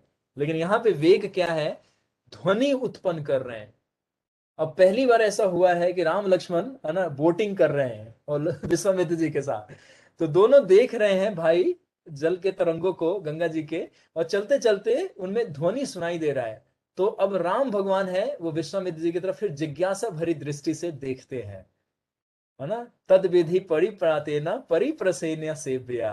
जब प्रश्न पूछना चाहिए गुरु से, ये नहीं धड़ाम से बोल देना चाहिए, देखना चाहिए कि वो प्रसन्न है क्या या मेरे प्रश्न का उत्तर दे देंगे ना। तो भगवान राम विश्वामित्र जी के मुख के मंडल की तरफ देख रहे हैं मुस्कुराते हुए। अब क्योंकि वो जल के ध्वनि को सुने हैं, तो विश्वामित्र जी समझ गए कि अब ये क्या प्रश्न पूछेंगे। तो वहां पे जब नाव चल रहा था तो वो जो जल की तरंगे है आपस में लड़ रही थी, तो उससे ध्वनि उत्पन्न हो रहा था। तो भगवान ने यहाँ पे प्रश्न पूछा। अब क्या प्रश्न पूछा, अतः रामे सरी मध्याये प्रपच्छम मुनि पुंगवम वारिणो मिधा भाषस्य किमं तुमुलो ध्वनि। तब नाव पर सवार श्री रामचंद्र जी ने विश्वामित्र जी से पूछा कि हे महाराज, वह जो सुतुल्य शब्द जो तुसुल शब्द हो रहा है, सो क्या जल के टकराने का है अथवा इस शब्द का कुछ और कारण है। अब वो पूछ रहे थे कि ये जो मैंने ध्वनि जैसा शब्द जैसा ध्वनि सुनाई दे रहा है। आप लोग कभी जंगल में जाएं, झरना जो बहुत ऊपर से गिरता है, बहता है वह नीचे झील में, तो वहां पे विचित्र विचित्र की ध्वनि सुनाई देती है। अगर ध्यान से सुनेंगे तो आपको शब्द की तरह लगेगा। मतलब ऐसा नहीं कि जैसे कोई बात कर रहा है, मतलब कुछ कुछ ध्वनि जैसा अलग अलग प्रतीत होगा, पानी से ही वो उत्पन्न होता है। तो यहाँ पे बीच धारा में बहते हुए जब धाराएं एक दूसरे को काट रही हैं, तो शब्द रूपी में ध्वनि सुनते हैं भगवान राम। तो विश्वामित्र जी से पूछ रहे हैं कि इस शब्द का कोई अर्थ है या यहाँ पे कोई रहस्य है या कुछ और ही है, यहाँ पे आप मुझे बताएंगे। तो ऐसा बोल के वो चुप होते हैं। कौतूहल पूर्णम श्री रामचंद्र जी, कौतूहल पूर्ण श्री रामचंद्र जी का यह प्रश्न सुन विश्वामित्र जी ने उस शब्द होने का कारण इस प्रकार वर्णन किया। तो हम मुस्कुराए मंद मंद, क्योंकि बालक ने अब जिज्ञासा किया। अब जैसे कहते हैं ना, कोई गंभीर बालक है अगर वो सही प्रश्न पूछता है तो हमें उत्तर देने वाले को भी अच्छा लगता है। मतलब होता है कि चलो रेलेवेंट क्वेश्चन पूछा है। अब कोई ऊट पटांग क्वेश्चन पूछते हैं आके, बड़ा विचित्र सा लगता है कि अरे जीवन में वैसे ही बहुत सारे उटपटांग काम हम करते रहते हैं, आप उटपटांग क्वेश्चन पूछ के और क्या उटपटांग करना चाहते हो। आप वो पूछो जो समस्या है, और समस्या को समस्या बताओ, समस्या का समाधान आप ही मत बताओ। आप खाली समस्या बताओ, गुरुजन और भक्तजन आपको उत्तर दे देंगे। कुछ लोग ऐसे ऐसे लाइफ में मिलते हैं, सारी समस्या सुनाएंगे और उसका समस्या का समाधान भी सुनने के लिए तैयार नहीं होते। कहते नहीं मेरे जीवन में ये समस्या है, ये समस्या। अरे तो समाधान तो सुनो। तो ये आर्गुमेंटिव नहीं होना चाहिए वहां पे, क्योंकि कि सामने वाला व्यक्ति बहुत विवेकशील है और वो हर तर्क को समझता है, आपकी बातों को समझता है, सही से उत्तर दे देगा आपको। तो विश्वामित्र जी समझ गए कि भगवान राम के मन में जो प्रश्न आया है इसका मुझे उत्तर देना चाहिए। क्यों? क्योंकि मिस्टीरियस है। अब ध्वनि की तरंगे उठ रही है तो शब्द जैसा प्रतीत हो रहा है। तो भगवान ने पूछा कि ये सिर्फ जल की तरंगे हैं या मुझे शब्द जैसा सुनाई दे रहा है, इसका क्या कारण है गुरुदेव, आप मुझे बताएं। तो ये भगवान में एक्साइटमेंट हुआ। अब ये मंद मंद मुस्कान से विश्वामित्र जी उनकी तरफ देख के और वो कहते हैं, तो क्या कहते हैं, शब्द होने का कारण इस प्रकार वर्णन किया। हे राम, कैलाश पर्वत पर ब्रह्मा जी ने अपने मन से एक सरोवर बनाई है। तो नर शार्दुल है ना, नर शार्दुल ये भगवान को संबोधन कर रहे हैं। नर शार्दुल मतलब नरों में श्रेष्ठ राजा, भगवान राम को बोल रहे हैं। नर शार्दुल का मतलब है नरों में श्रेष्ठ राजा, जो पुरुषों में श्रेष्ठ बलशाली राजा है उसको नर नर शार्दुल कहा जाता है। आपको याद होगा विश्वामित्र वशिष्ठ मुनि ने भी दशरथ महाराज जी को जब उनके सभा में पहली बार आए थे तो उनको भी नर शार्दुल कह के संबोधित करते थे। तो यहाँ पे विश्वामित्र जी भी वैसे ही कह रहे हैं। तो अब ये कथा सुना रहे हैं कि ये जो गंगा है और ये सरयू है, इसका उत्पन्न कैसे हुआ, इस नदी का उत्पन्न कैसे हुआ। तो कह रहे हैं कि कैलाश पर्वत पर ब्रह्मा जी ने अपने मन से एक सरोवर बनाई है। हे नरसाधु, मतलब ये भगवान को बोल रहे हैं, मन से बनाने के कारण उसका नाम मान सरोवर पड़ा। तो कैलाश पे जो गंगा बह रही है उसका नाम मान सरोवर है। और उसको किसने उत्पन्न किया? ब्रह्मा जी ने। और कैसे? अपने मन से। आपको पता है जब हम लोग वृंदावन में गोवर्धन परिक्रमा करते हैं तो एक जगह आता है पुछड़ी के लोटा से पहले, पुछड़ी के लोटा से पहले, आई थिंक, यस, पुछड़ी के लोटा से पहले। तो वहां पे एक गंगा है जिसको हम लोग बोलते हैं मानसी गंगा। वहां जाके प्रणाम करना चाहिए परिक्रमा समाप्त करने से पहले, और जल से आचमन करके जल को सिर पे धारण करना चाहिए। तो वहां पे वो कैसे प्रकट हुई है गंगा जी? क्योंकि वहां तो कोई नदी है ही नहीं। तो बताया जाता है कि एक बार यशोदा मैया गंगा और नंद बाबा तीर्थ स्थान पे जाना चाहते थे, उनको ग्रहण का दोष लगा था। तो भगवान ने बोला कि मेरे माता पिता हो, आपको गंगा को यहाँ आना पड़ेगा, आपको जाने की आवश्यकता नहीं है, गंगा मेरी दासी है। तो नंद बाबा बोले कि बालक है, लग रहा है कि कुछ खा लिया है, इसको नशा चढ़ गया है, ये उल्टी सीधी बातें करता है। अरे गंगा गंगा देवी है। क्योंकि भगवान को भगवान नहीं समझते हैं ना, नंद बाबा और यशोदा मैया, वो अपना पुत्र समझते हैं। तो भगवान ने बोला कि नहीं नहीं बाबा, आपको जाने की आवश्यकता नहीं है, गंगा को यहीं आना पड़ेगा।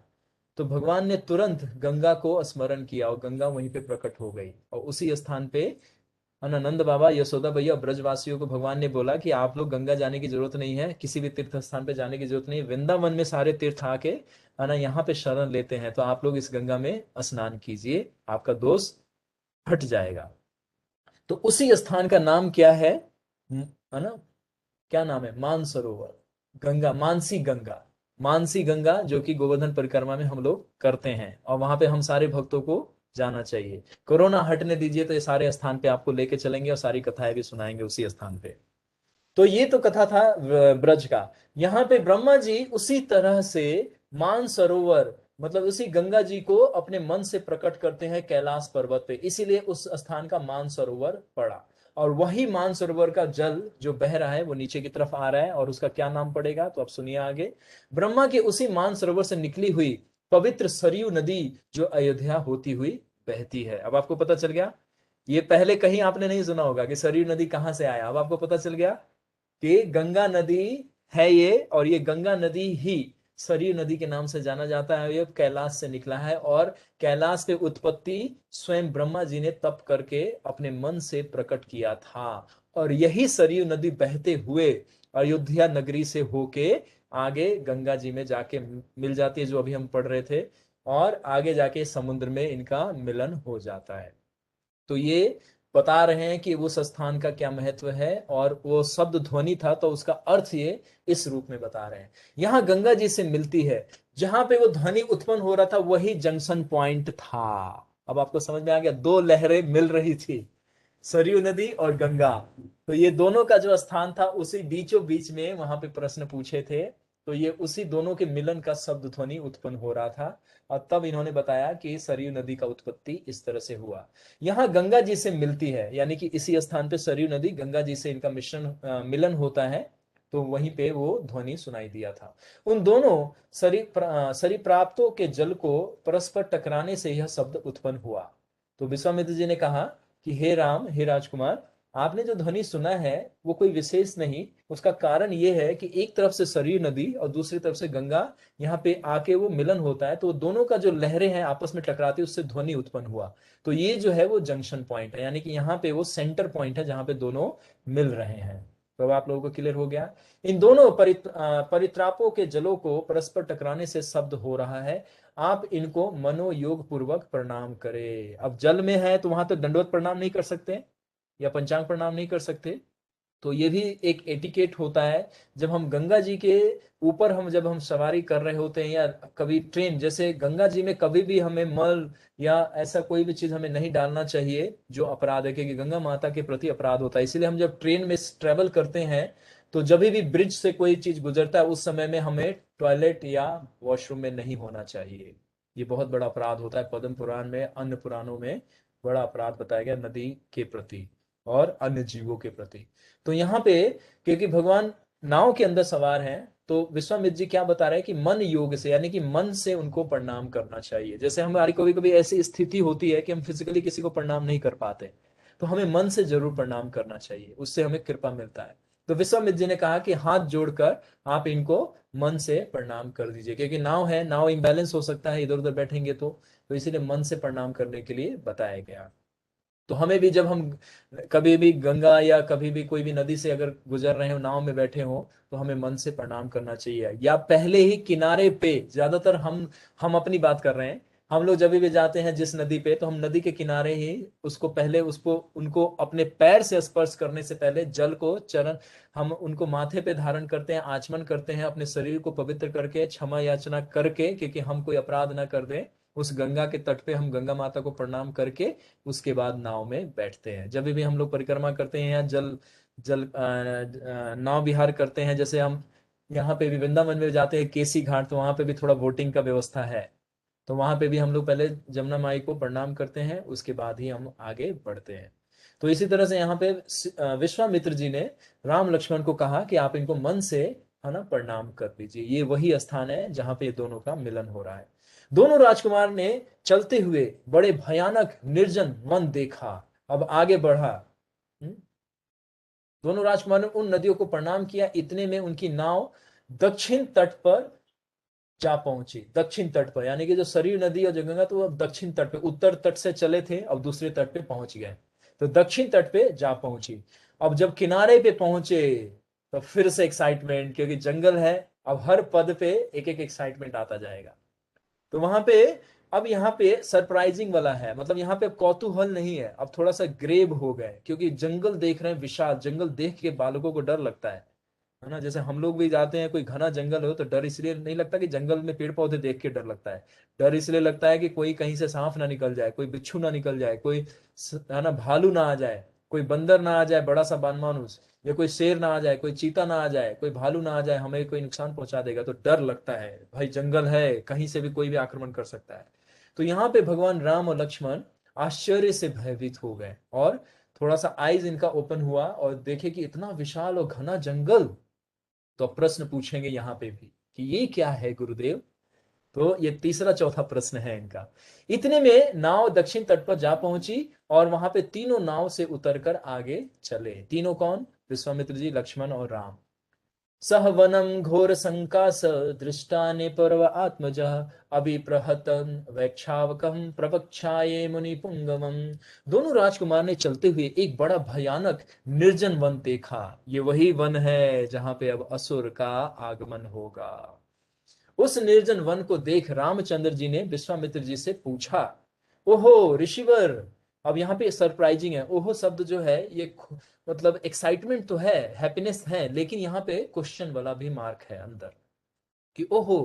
मतलब जैसे हम कोई चीज पूछते हैं ना, एकदम से सरप्राइज होके पूछते हैं अपने पेरेंट्स से, या जो भी हमारे साथ में एल्डर होते हैं, तो हम पूछते हैं अरे ये क्या है, एकदम से सरप्राइजिंग मूड में पूछते हैं हम लोग। तो उसी तरह से भगवान श्री राम, लक्ष्मण बड़े शांत स्वभाव के यहाँ पे पता चल रहा है, लेकिन आपको बता दे बड़े गुस्सैले हैं वो अभी होता है ना, संकर्षण के अवतार हैं। अभी जब युद्ध होगा तब बात बात पे गुस्से आ जाएगा इनको, अभी बड़े शांत स्वभाव के हैं। तो कोई बच्चा शांत रहे तो आप मत समझिएगा बड़ा शांत स्वभाव का बहुत अच्छा है, जब वो अपना असली रूप दिखाता है तो हमें पता चलता है कि अरे ये शांत नहीं, ये तो संकर्षण निकला।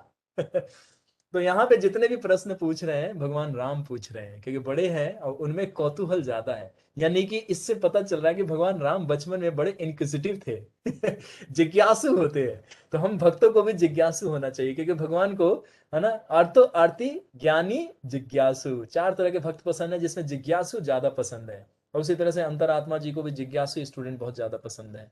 ऐसा नहीं जो चुपचाप खाली कथा ही सुनता रहे और बोले थैंक यू प्रभु जी, बहुत अच्छा कथा सुनाया, कोई प्रश्न ही नहीं पूछते। तो आपको हम बताए थे ना किसी ऋषि को, किसी भक्त को प्रसन्न करना है, एक प्रश्न पूछ दो भगवान के बारे में, वाह, फिर देखो आपको क्या आनंद मिलता है आपको। तो यहाँ पे पता चलता है भगवान श्री राम जिज्ञासु हैं।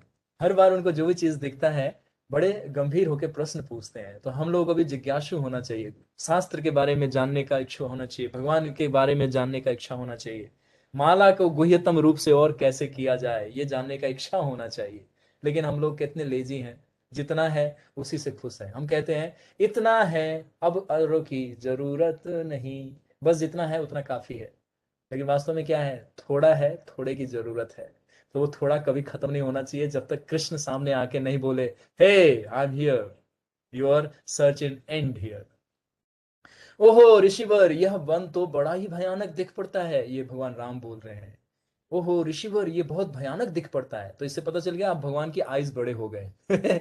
बालक रूप में है वहां पे खुशी, वहां पे जब शिवाश्रम गए थे तो बड़े कोमल नयन वाले, है ना, कमल नयन के समान भगवान एक्साइटेड होके मंद मंद मुस्कान और स्नेह से भरे दृष्टि से देखकर उन्होंने प्रश्न किया था। यहाँ पे आश्चर्य से भगवान बोलते ना, आश्चर्य से पूछ रहे हैं यहाँ पे कि ये तो बड़ा भयानक दिख पड़ता है। इसमें झिंगूर झंकार कर रहे थे, है ना, झिंगूर जैसे जंगलों में झिंगूर, कीड़े मकोड़े, कीट पतंगे टर टर, जैसे अभी बरसात हो गया है तो अब मेंढक, आप लोगों का तो यहाँ पे गुड़गांव में कोई तालाब ही नहीं है तो मेंढक नहीं मिलेगा आपको। गाँव में मेंढक लोग रात्रि को बड़े अच्छे अच्छे वाद्य यंत्र बजाते हैं, है ना, कीर्तन किया करते हैं। गाँव में मेंढक लोग बाहर किनारे पे आके बैठ जाते हैं, टर टर टर टर। उधर झिंगुर अपना अपना दो मंजीरा लेके बजा रहा होता है, उधर रात में उल्लू चमगादड़ ये सब अपने अपने ध्वनि कर रहे होते हैं। बड़ा सुंदर माहौल होता है ना गाँव का।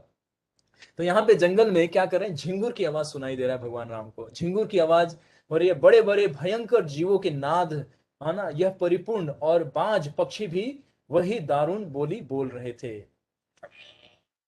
चिर चिर ये ध्वनि निकल रही है। आप लोगों को बैकग्राउंड म्यूजिक देके मैं समझाने का प्रयास कर रहा हूँ, क्योंकि अभी दिन है, अभी मतलब रात्रि नहीं है। ये दिन वाले जितने भी जीव हैं, निशाचर तो रात्रि में जागते हैं, ये दिन वाले जो, है ना, दिनकर, जो दिनकर जीव हैं, दिनकर यानी कि दिन में विचरण करने वाले, ये सबकी ध्वनि अब बहुत क्लियर सुन पा रहे हैं। भगवान राम और लक्ष्मण दोनों एक्साइटेड हैं, लेकिन थोड़ा आश्चर्य है, क्योंकि इतना भयावह जंगल है। दोनों राजकुमार क्षत्रिय डर नहीं रहे, लेकिन आश्चर्य है कि ये तो बहुत भयानक दिख रहा है। तो इस तरह से भयंकर जीवों के नाद से परिपूर्ण, यानी कि हर तरह चारों दिशाओं से अलग अलग जीवों के, पक्षियों के, कीड़े पतंगों के, कीट पतंगों के ध्वनि सुनाई दे रहा था दोनों को। और इस तरह से वो आगे बढ़ रहे हैं। तो विश्वामित्र जी यहाँ पे कोई प्रतिक्रिया नहीं कर रहे हैं। उन्होंने ये जैसे एक प्रश्न पूछा कि ये तो बहुत भयानक है, तो वो अपने आप में ही उनका प्रश्न था। मतलब यहाँ पे भाव समझना है भगवान राम का, कि उन्होंने मतलब अलर्ट किया अपने आप को कि ये भयानक जंगल है, अब सावधान रहना है। और विश्वामित्र जी ने उनकी तरफ से भी एक दृष्टि दिया और उस प्रश्न का उत्तर नहीं दिया, लेकिन अब आगे जाने पे कुछ बताएंगे। तो कभी कभी ऐसा होता है ना, जैसे हम खुद ही अपना क्वेश्चन उठाते हैं और खुद ही उसका आंसर हम खुद ही ढूंढ लेते हैं, उसका हमें कोई उत्तर और नहीं देता, ऐसा ये भाव है, समझना है यहाँ पे। पांच पक्षी अनेक प्रकार का भयावह बोलिया बोल रहे हैं। इन वन में देखिए सिंह, व्याघ्र, वराह, है ना, सुअर मतलब जंगली सुअर, और हाथी भी बहुत दिख पड़ते हैं। अब दूर से उनको ये सब दिख रहा था, क्योंकि अब जंगल के मध्य में वो जा रहे हैं। अब किनारे से होके आगे की तरफ अब निकल रहे हैं, मतलब घना जंगल है चारों तरफ से, और बहुत डेंस फॉरेस्ट, जैसे हिमालय का सतपुड़ा जंगल आप लोग सर्च करेंगे, बहुत डेंस फॉरेस्ट है वहीं पे। सारे जितने भी हिंसक पशु हैं वो वहीं पे पाए जाते हैं। तो इस तरह से भगवान उस जंगल में प्रवेश कर रहे हैं, और ये तरह तरह के जीव उनको दिख रहे हैं आते जाते हुए, है ना। घ्रवा, असंगत, अर्जुन, बेल, तेंदुआ, पाटरी और बेरिया के वृक्ष, है ना, से वह वन कैसा सघन और भयंकर प्रतीत हो रहा है। बड़े बड़े घने लताएं, है ना, तेंदुए दिख रहे हैं, अर्जुन का असुगंध, है ना, घवा, ये सब पेड़ों का नाम है अलग अलग। तेंदुआ, तेंदुआ ये it's a kind of leopard, है ना, लेपर्ड और लायन जैसे समझ सकते हैं आप लोग, शेर जैसे होता है, उसी तरह से तेंदुआ को हिंदी में बोलेंगे चीता, आई थिंक, यस। ये जगुआर टाइप का जो एनिमल्स होते हैं ये वही है। पाडरी, ये पांडा नहीं है, पाडरी ये एक तरह का जीव होता है, हिंसक जीव होता है। बेरिया, ये पेड़ों का मतलब लताएं जो हैं जिसमें बेर होता है, वो बेरिया के वृक्ष से यह कैसा घनन भयंकर हो गया है। मतलब जंगल कैसा दिखेगा, बहुत भयंकर, 1 इंच भी चलने का जगह नहीं होता है। यह सुनकर महातेजस्वी विश्वामित्र ने श्री रामचंद्र जी से कहा हे बेटा श्री रामचंद्र। अब देखिए यहाँ पे वात्सल्य प्रेम दे रहे हैं। जैसे गुरु है वो माता पिता का भी प्रेम देते हैं, अपने शिष्य को गुरु जो है वो माता पिता का भी प्रेम देते हैं, क्योंकि गुरु जो है वो माता पिता के तुल्य हैं। भगवान हमारे कृष्ण माता पिता हैं, लेकिन मित्र भी बन जाते हैं, बेटे भी बन जाते हैं, सब कुछ बन जाते हैं। तो यहाँ पे बेटा कहने का अर्थ है भगवान को वो अपना वात्सल्य प्रेम दे रहे हैं, क्योंकि अब ये इनका विश्वामित्र जी का बेटा बोलने का शब्द है कि आप भयभीत मत होना, मैं आपके साथ हूं। यहाँ पे लिखा नहीं है, लेकिन भाव को समझना है कि राम आप भयभीत मत होना, मैं आपके साथ हूं और आपको किसी भी प्रकार का कोई कष्ट नहीं होने दूंगा। जैसे एक बच्चा डर जाता है, कहता पिताजी मेरे को डर लगता है, तो पिताजी उसके तरफ देखते हुए उसका हाथ पकड़ के कैसे कहते हैं कि डरो मत, मैं तुम्हारे साथ हूं। हाँ? तो उसी तरह से बेटा शब्द बोलते हैं, हे बेटा श्री रामचंद्र, मतलब पुत्र। हे पुत्र श्री राम, सुनो मैं बताता हूं कि यह विकट वन किसका है। तो जो विश्वामित्र जी हैं यहाँ पे बेटा पुत्र बोलने का शब्द का अर्थ था, उन्होंने उनको मतलब आश्वस्त कर दिया कि आप विचलित मत होना, डरना नहीं और बिल्कुल निडर रहना, मैं आपके साथ हूं और मैं पूरा सक्षम हूं आपकी सुरक्षा करने में। तो बेटा बोलने का यहाँ पे ये शब्द है। इतो जनपदो स्थितो पूर्णामास्तम नरोत्तमम मलदाक्षाये करुषावा देव निर्माण निर्मितो। पहले यहाँ पर देवलोक के समान और घन धन धान्य से भरे पूरे मलद और करूप नाम के दो देश बसे हुए थे। हे राम, है ना, वृकासुर को मारकर जब इंद्र अपवित्र अवस्था में भूखे प्यासे थे, तब उनके शरीर में ब्रह्म हत्या ने प्रवेश किया। ब्रह्म हत्या इज ए पर्सोनाफाइड पर्सनालिटी। कहते हैं ना, जब हमें पाप लग जाता है, तो जैसे कलयुग दिखते नहीं है, लेकिन कलयुग अपना पूरा प्रभाव हम सब पे डाल चुके हैं। उसी तरह से हत्या करने का एक अलग अलग व्यक्ति होते हैं। जैसे बताना कि जैसे देवी देवता 33 प्रकार के हैं, उसी तरह पाप पुरुष का भी अलग अलग है ना, अलग अलग इनका रूप है। जैसे मैं आपको लोगों को संडे क्लास में एकादशी कथा में पाप पुरुष का वर्णन बताया था कि वो कैसे दिखते हैं, उनका शरीर कैसा है और वो क्या क्या कार्य करते हैं और हम पे कैसे वो राज्य कर सकते हैं। तो उसी तरह से इंद्र एक कथा बता रहे हैं कि ये जंगल का, उन्होंने पूछा ना ये जंगल किसका है, तो उस समय में तो उन्होंने उत्तर नहीं दिया, लेकिन आगे जाने पे अब वो उत्तर दे रहे हैं।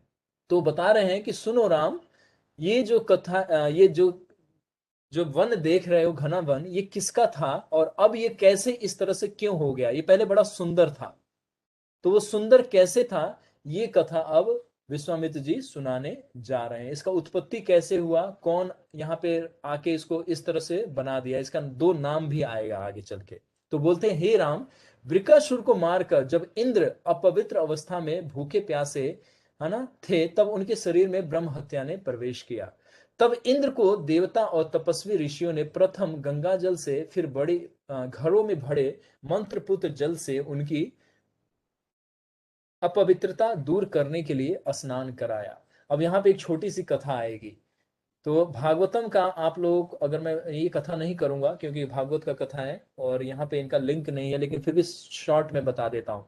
हम लोगों का प्रभुपाद जी का जो भागवत है, उसमें भागवत के छठे स्कंद में छठे स्कंद से आई डोंट थिंक, अगर मैं गलत बताऊं तो आप लोग क्रॉस चेक कर लीजिएगा, लेकिन आई एम 95% श्योर छठा स्कंद है और 6 से 17 अध्याय में वृकासुर का पूरा वृतांत कथा है।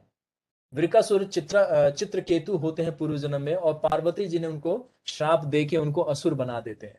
तो जब इंद्र उनसे युद्ध करते हैं, तो जब वो मारते हैं उनको, तो उनका पाप उनको लग जाता है, क्योंकि वृतासुर एक भक्त थे पूर्व जन्म में, तो उनको ब्रह्म हत्या का पाप लग जाता है। तो उसी ब्रह्म हत्या को नाश करने के लिए इस स्थान पे ऋषि मुनियों ने क्या किया, अभिषेक किया। किनका, इंद्र का, दो तरह से, एक तो गंगा जल से और एक अपने तपो बल से मंत्र उच्चारण करके जल प्रकट किए थे कलश में, और उस जल से है ना ब्रह्म हत्या का पाप को नाश करने के लिए इंद्र का वहां पे स्नान करवाया या अभिषेक किया। तो इसके बदले में इंद्र ने क्या प्रदान किया और किसको प्रदान किया, ये कथा हम कल सुनाएंगे। अब यहीं पे विराम देते हैं। हमें क्षमा कीजिएगा क्योंकि हम एक सर्ग आज समाप्त नहीं कर पाए, तो कल इस 25वें और 24वें सर्ग का जो दृष्टांत रह गया इस जंगल का और ताटका का पूर्व जन्म का कथा क्या है, ताटका कौन थी, ये कल श्रवण करेंगे। अभी ताड़का वध नहीं होने वाला, अभी बहुत डिटेल चर्चा करने वाले हैं हम लोग। हो सकता है नेक्स्ट वीक में आए ताड़का वध, लेकिन अगर हम पहुंच गए कल, आज बुधवार है, वीरवार, अगर शुक्रवार तक अगर अभ्यास हम लोग का प्रयास पहुंच गया तो ताड़का वध हम इसी वीक में देख लेंगे, और नहीं तो नेक्स्ट वीक में हम करेंगे। तो कल जो है इस वन का और थोड़ा वर्णन बताएंगे, और यहाँ पे कथा अब आने जा रहा है, हम कल इसको प्रारंभ करेंगे। अब रात्रि हो गया है और आज आप लोगों को अन्य भी तपस्याएं करनी है। अगर आप लोग कहें तो मैं तो पूरी रात्रि कथा सुना सकता हूँ, लेकिन आप सभी प्रॉमिस करें तब, और नहीं तो यहीं पे विराम देते हैं। तो चलिए, अब आपका यहाँ समय आया, कल इसको आगे कथा को बढ़ाएंगे कि यहाँ पे वन में कौन सी घटना घटी, जो ताड़का का यहाँ पे है ना उद्दीपन हुआ, उनका आविर्भाव हुआ, और ताड़का पूर्व जन्म में कौन थी और वो किस तरह से असुर बन गई। तो ये कल हम कथा आपसे साथ करेंगे। अब आपका यहाँ पे जिज्ञासा है, कोई प्रश्न है, या कोई आपका समीक्षा है, या कोई दृष्टांत आपको समझ में नहीं आया है, तो हम आपका स्वागत करते हैं, आप पूछिए। सभी को म्यूट अनम्यूट हम कर देते हैं, और हमारे भरत प्रभु और ऋषभ प्रभु चैट बॉक्स में देखते रहें कि किसी का कोई प्रश्न हो तो वो हमें आप रीड करके बताइएगा। हाँ, अभी पहले, सबसे पहले आई थिंक श्रेया का आवाज में सुन पाया था। श्रेया, आपका कोई प्रश्न है? हाँ, हरे कृष्णा प्रभु जी। हरि बोल, बताइए। प्रभु जी, आपने आज बताया कि श्री कृष्ण भगवान ने अर्जुन को बोला था कि वो उनके बेस्ट फ्रेंड हैं, और इसलिए वो उनकी सारी बातें मानते थे, और अर्जुन ने भी उनकी सारी बातें मानी थी। पर Yes. बाद में स्टोरी में आगे महाभारत में पता लगता है कि अर्जुन नर्क भी गए थे। तो जब ऐसे कहते हैं कि अगर कोई एकादशी का भी व्रत करे तो उसके 7 जन्मों का पाप कट जाता है, और वो तो भगवान के बेस्ट फ्रेंड थे, तो वो क्यों गए नर? हाँ, तो आपने ये कथा जहां से भी श्रवण किया है, तो आपने ये प्रश्न वहां पे उठाया था? ये तो मैंने मतलब सुना है, अब याद नहीं कहाँ। ओके, तो इसीलिए कोई भी जब दृष्टांत हम सुनते हैं तो उसका एक ना एक लिंक होता है। अब देखो, मैं आपको जब भी कथा आपको सुनाता हूँ आप सभी को, तो मैं उसका आगे पीछे का सब कुछ बताता हूँ, कोई डाउट नहीं रहना चाहिए। इसी को बोलते हैं तत्व ज्ञान। जब ये हमारा क्लियर हो जाएगा तो भगवान एकदम अपने आप को प्रकट कर देंगे। पता ना, ये हमारी अशुद्धता है। संदेह आना हमारे ज्ञान को ढक देता है। संदेह आना हमारे डाउट को इंक्रीज करता है। संदेह आने से हम इस भौतिक संसार में फंस जाते हैं। कहना संशय आत्मा विनश्यति। 3 तरह के लोग भगवान को प्राप्त नहीं कर सकते: जो संदेह करता है, जो निरंतर प्रयास नहीं करता, और जो सुन के भी उसका पालन नहीं करता। ये व्यक्ति कभी भी भौतिक संसार से निकल नहीं सकता। ठीक।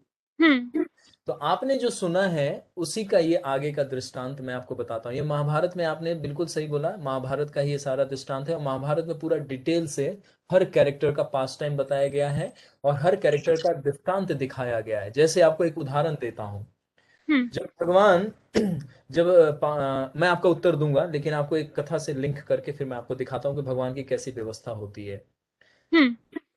आपका प्रश्न है, मैं उसको उस पे आऊंगा, लेकिन उससे पहले एक छोटे से एग्जांपल देने जा रहा हूं। आप देखिए, कोई भी कथा होता है तो उसके पीछे, कर्टन के पीछे एक और कथा चल रही होती है जो हमें पता नहीं होता, है ना। हाँ। युधिष्ठिर महाराज ने प्रश्न उठाया महाभारत में कि भगवान, जब हम जुआ खेल रहे थे तो हमें हमें अज्ञानता ने कवर कर लिया था, लेकिन आप त्रिलोकीनाथ, हमारे भगवान, हमारे रक्षक थे, आप उस समय में कहाँ थे भगवान? आप क्यों नहीं आए थे? द्रौपदी का भी अपमान हो गया, आप नहीं आए थे। अब उनको तो पता नहीं कि भगवान आके जा चुके थे। भगवान तो हर जगह से देख सकते हैं। भगवान ने कहा उत्तर में, ये जब वन में गए थे मिलने, तब उन्होंने उत्तर दिया कि युधिष्ठिर और द्रौपदी ने प्रश्न उठाया था। तो युधिष्ठिर महाराज को उत्तर दे के बोलते हैं कि युधिष्ठिर, जिस समय में आप जुआ खेल रहे थे उस समय में द्वारका नगरी में नहीं था। तो अब बोले, अब फिर अगला प्रश्न हुआ कि द्वारका नगरी में भी नहीं थे, हस्तिनापुर में भी नहीं थे, मथुरा में भी नहीं थे, वृंदावन में नहीं थे, आप कहाँ थे भगवान?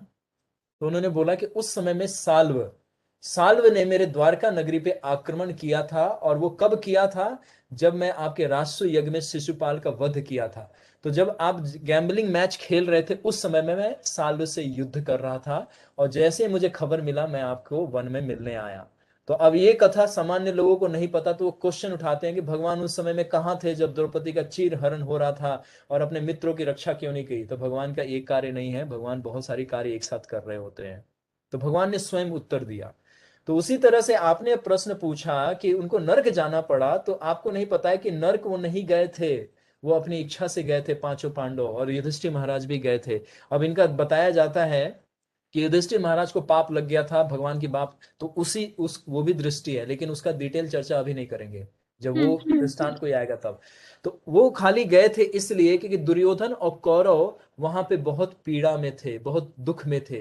तो वो खाली एक दृष्टि डालने के लिए और यमराज से, जो धर्मराज है, उनसे प्रार्थना करने के लिए कि प्लीज इनके अपराधों को शीघ्रता से क्षमा कीजिए और ये मेरे भ्राता हैं, इनको मुक्त कर दीजिए, इसलिए गए थे वहां पे। जैसे मान लो ऐसा कभी हो नहीं सकता, कभी ऐसा हो जाए कि कोई व्यक्ति आपको जानता हो और आपका कोई लाइफ में उसने कभी हेल्प किया हो, और किसी क्राइम की वजह से, अनोइंगली नोइंगली किसी क्राइम की वजह से वो प्रिजन हाउस में चला जाता है, और आप उससे थोड़े समय के लिए मिलने जाते हो, तो हम आपको कहेंगे कि श्रेया भी क्रिमिनल है, नहीं ये भी जेल में गई थी, ये भी क्रिमिनल है, क्रिमिनल नंबर 1 है ये। अब आपको कैसा लगेगा? नहीं नहीं प्रभु जी, सच्चाई क्या है? सच्चाई क्या है? सच्चाई तो मैं देखने गई थी क्योंकि मैं जानती हूँ उसे। एग्जैक्टली लेकिन जो व्यक्ति नहीं जानता है वो निकलते हुए आपको देखेगा, है ना, प्रिजन हाउस से, तो कहेगा अरे सिया प्रिजन हाउस से निकल रही है, इसका मतलब इसने कोई क्राइम किया है। लेकिन वास्तविकता क्या है, रियलिटी क्या है? आप उस रिलेटिव जो आपको हेल्प किया था, किसी व्यक्ति ने, आप उससे मिलने गए थे और जेलर से रिक्वेस्ट करने गए थे कि इनको थोड़ा रिलीज कर दीजिए और जो भी इनका होता है आप मुझे फाइन बताइए, आई विल पे, है ना। हाँ तो उसी तरह से पांडव और अर्जुन सिर्फ दुर्योधन और कौरवों से मिलने के लिए गए थे क्योंकि ये लोग अनग हैं। आपको पता है भगवत गीता में ही एक श्लोक में लिखा है, पहला तीसरा अध्याय पढ़ेंगे तो भगवान अर्जुन को बोलते हैं, हे अनग, सिनलेस, यू आर सिनलेस, आपके जीवन में कोई पाप नहीं है अर्जुन, और आप पाप की बातें करते हो। तो अब बताओ वैसा व्यक्ति नरक कैसे जा सकता है? जा सकता है? नहीं, पर प्रभु जी जैसे कुरुक्षेत्र में जो लोग मरे थे उन लोग को तो स्वर्ग जाना था ना। अभी पहले एक मिनट, ये दूसरा क्वेश्चन आ गया, अब पहले आपको ये बताओ, अब आपको आंसर से सेटिस्फेक्शन हो गया कि नर्क क्यों गए थे? हाँ हाँ, 1 लाइन आंसर दीजिए, क्यों गए थे? वो दुर्योधन को देखने गए थे, वो नहीं गए थे। दुर्योधन और कौरव जो 100 पुत्र थे धृतराष्ट्र जी के, उनको रिलीफ करने के लिए, धर्मराज से प्रार्थना करने के लिए गए थे, राइट? हाँ हाँ ओके, अब आपका दूसरा डायमेंशन आता है कि जो जो योद्धाएं लड़े थे, जो सैनिक लड़े थे, वो कहाँ गए थे, यही प्रश्न है। हाँ, जैसे मुझे जितना पता चला कि वो जितने भी लोग कुरुक्षेत्र में मरे क्योंकि वो धर्म की जगह है, तो वहां से जो भी मरे हैं तो वो सब स्वर्ग गए। Exactly exactly. अब आपको ये भी बता दें कि कौरव और जो दुर्योधन थे वो भी बहुत जल्दी नर्क से निकल गए थे। अब ये सब लीला तत्व है तो इतना डिटेल नहीं बताएंगे, लेकिन आपको बता दें कि यहाँ पे शिक्षा लेने के लिए आवश्यकता है हमें, और कुछ नहीं। ये सब लोग भगवान के विशुद्ध भक्त हैं और ये लीला करने आते हैं, तो वो भी नर्क से बहुत कम समय में निकल गए थे सभी लोग। आपको वास्तव में बताएं तो स्वर्ग में मिले थे पांचों पांडव और कौरव एक साथ। ठीक है। कौरव नहीं। कौरव मतलब दुर्योधन के सारे भाई। हाँ सौ हाँ। सौ भाई थे ना, जरासंध, विकर्ण और दुशासन, ये प्रमुख हैं जो फेमस है, 4 भाई। बाकी 96 जो है, और एक उनकी बहन थी, जैसे शांता हमारे भगवान राम की बहन, तो उसी तरह उनकी एक बहन भी थी, है हाँ ना। हाँ तो इसीलिए हमें कथा को गुरु से सुनना चाहिए और प्रमाणिक रूप से सुनना चाहिए, और जो संदेह हो तो गुरु से उसको संदेह का क्या करना चाहिए, नाश करना चाहिए। वरना हमारे मन में यही चलेगा कि भगवान देखो आपके भक्त भी नरक जा रहे हैं, तो हम 16 माला करेंगे, आप भी हमें नरक में डाल दोगे, तो अच्छा है कि गांव में हम क्लब में घूमे, खूब मौज मस्ती करें, जब पिटना ही है तो क्यों ना हम मौज मस्ती करके पिटाई खा लें। हाँ, ठीक नहीं है प्रभु जी। नहीं, हाँ ऐसा कभी नहीं है। भगवान हमेशा अपने, क्योंकि अर्जुन ने हर समय भगवान के आदेश का पालन किया था, तो वो नरक कैसे जा सकते हैं? नहीं जा सकते। यमराज हाँ। लोग अजामिल को देखा, अजामिल को रोक दिए ना विष्णुदूत। हम्म।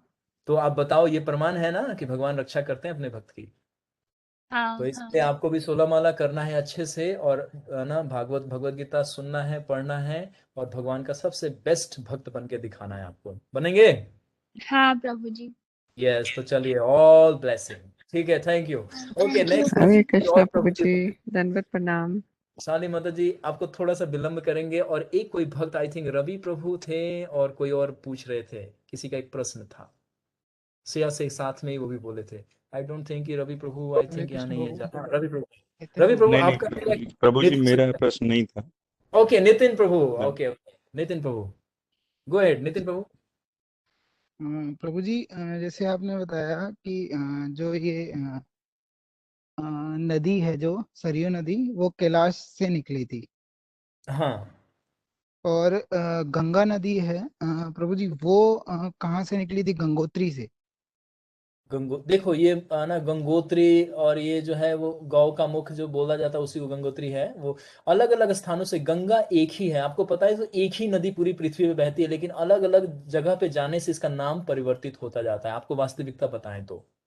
ठीक है। ओके। जो तत्व है, एक ही नदी है इस पूरे पे, लेकिन जो उसको ये 7 कैलाश नामों से से ही निकली पुकारा थी, जाता है। हाँ।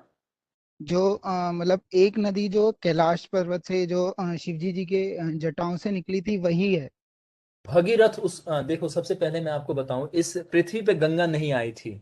उनका नाम था, आप मैंने इस पे एक स्पेशली क्लास लिया हुआ था गंगा जी का उत्पत्ति के ऊपर पिछले साल, तो मैं उसमें बताया था कि पृथ्वी पे गंगा क्योंकि यहाँ पे पापी लोग रह रहे थे, तो उनको वो मतलब वो खुद नहीं आना चाह रही थी, भगवान की बहुत विशुद्ध भक्ता है। तो वो जी पृथ्वी प्रभु। पे जब उनको लाया गया था, और जब वो वामन देव अवतार जब लिए थे, तो उनके अंगूठे से क्षीर सागर का एक बूंद जल ही गंगा है। तो जब वो पृथ्वी पे गिर रही थी तो उनका नाम वेगवती था, गंगा नहीं था। अब देखो वही गंगा वेगवती है, और वही मंदाकिनी कहलाती हैं स्वर्गलोक में, और वही पाताल में जाती हैं तो कोई और नाम हो जाता है। समझ रहे हैं? तो ये गंगा ही है। तो उसी तरह से जब पहली बार गिरी थी तो अपने भगवान शिव ने उनको जटा में रोका था, क्योंकि उनकी धारा इतनी थी कि पृथ्वी को वो खंडित कर सकती थी, मतलब टुकड़ों में खंडित कर सकती थी पृथ्वी को। समझ रहे हैं? जी प्रभु। शिव जी ने पूरे समय के लिए उन्होंने अपने जटा में करा था।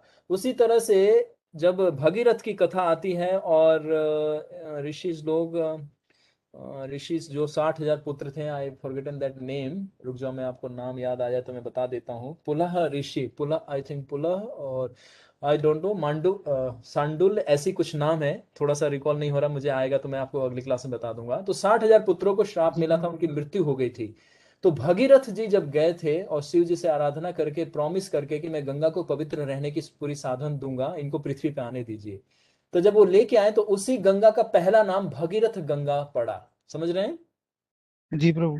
अब वो जिन जिन स्थानों से गुजरती गई हैं उनका नाम वो पड़ता गया। तो सबसे पहले जो वो उतरी थी, है ना, शिव जी की जटा से इस पृथ्वी को स्पर्श करी, तो भगीरथ गंगा के नाम से जानी गई। आपने ये नाम सुना है, भगीरथ गंगा? जी प्रभु, सुना है प्रभु।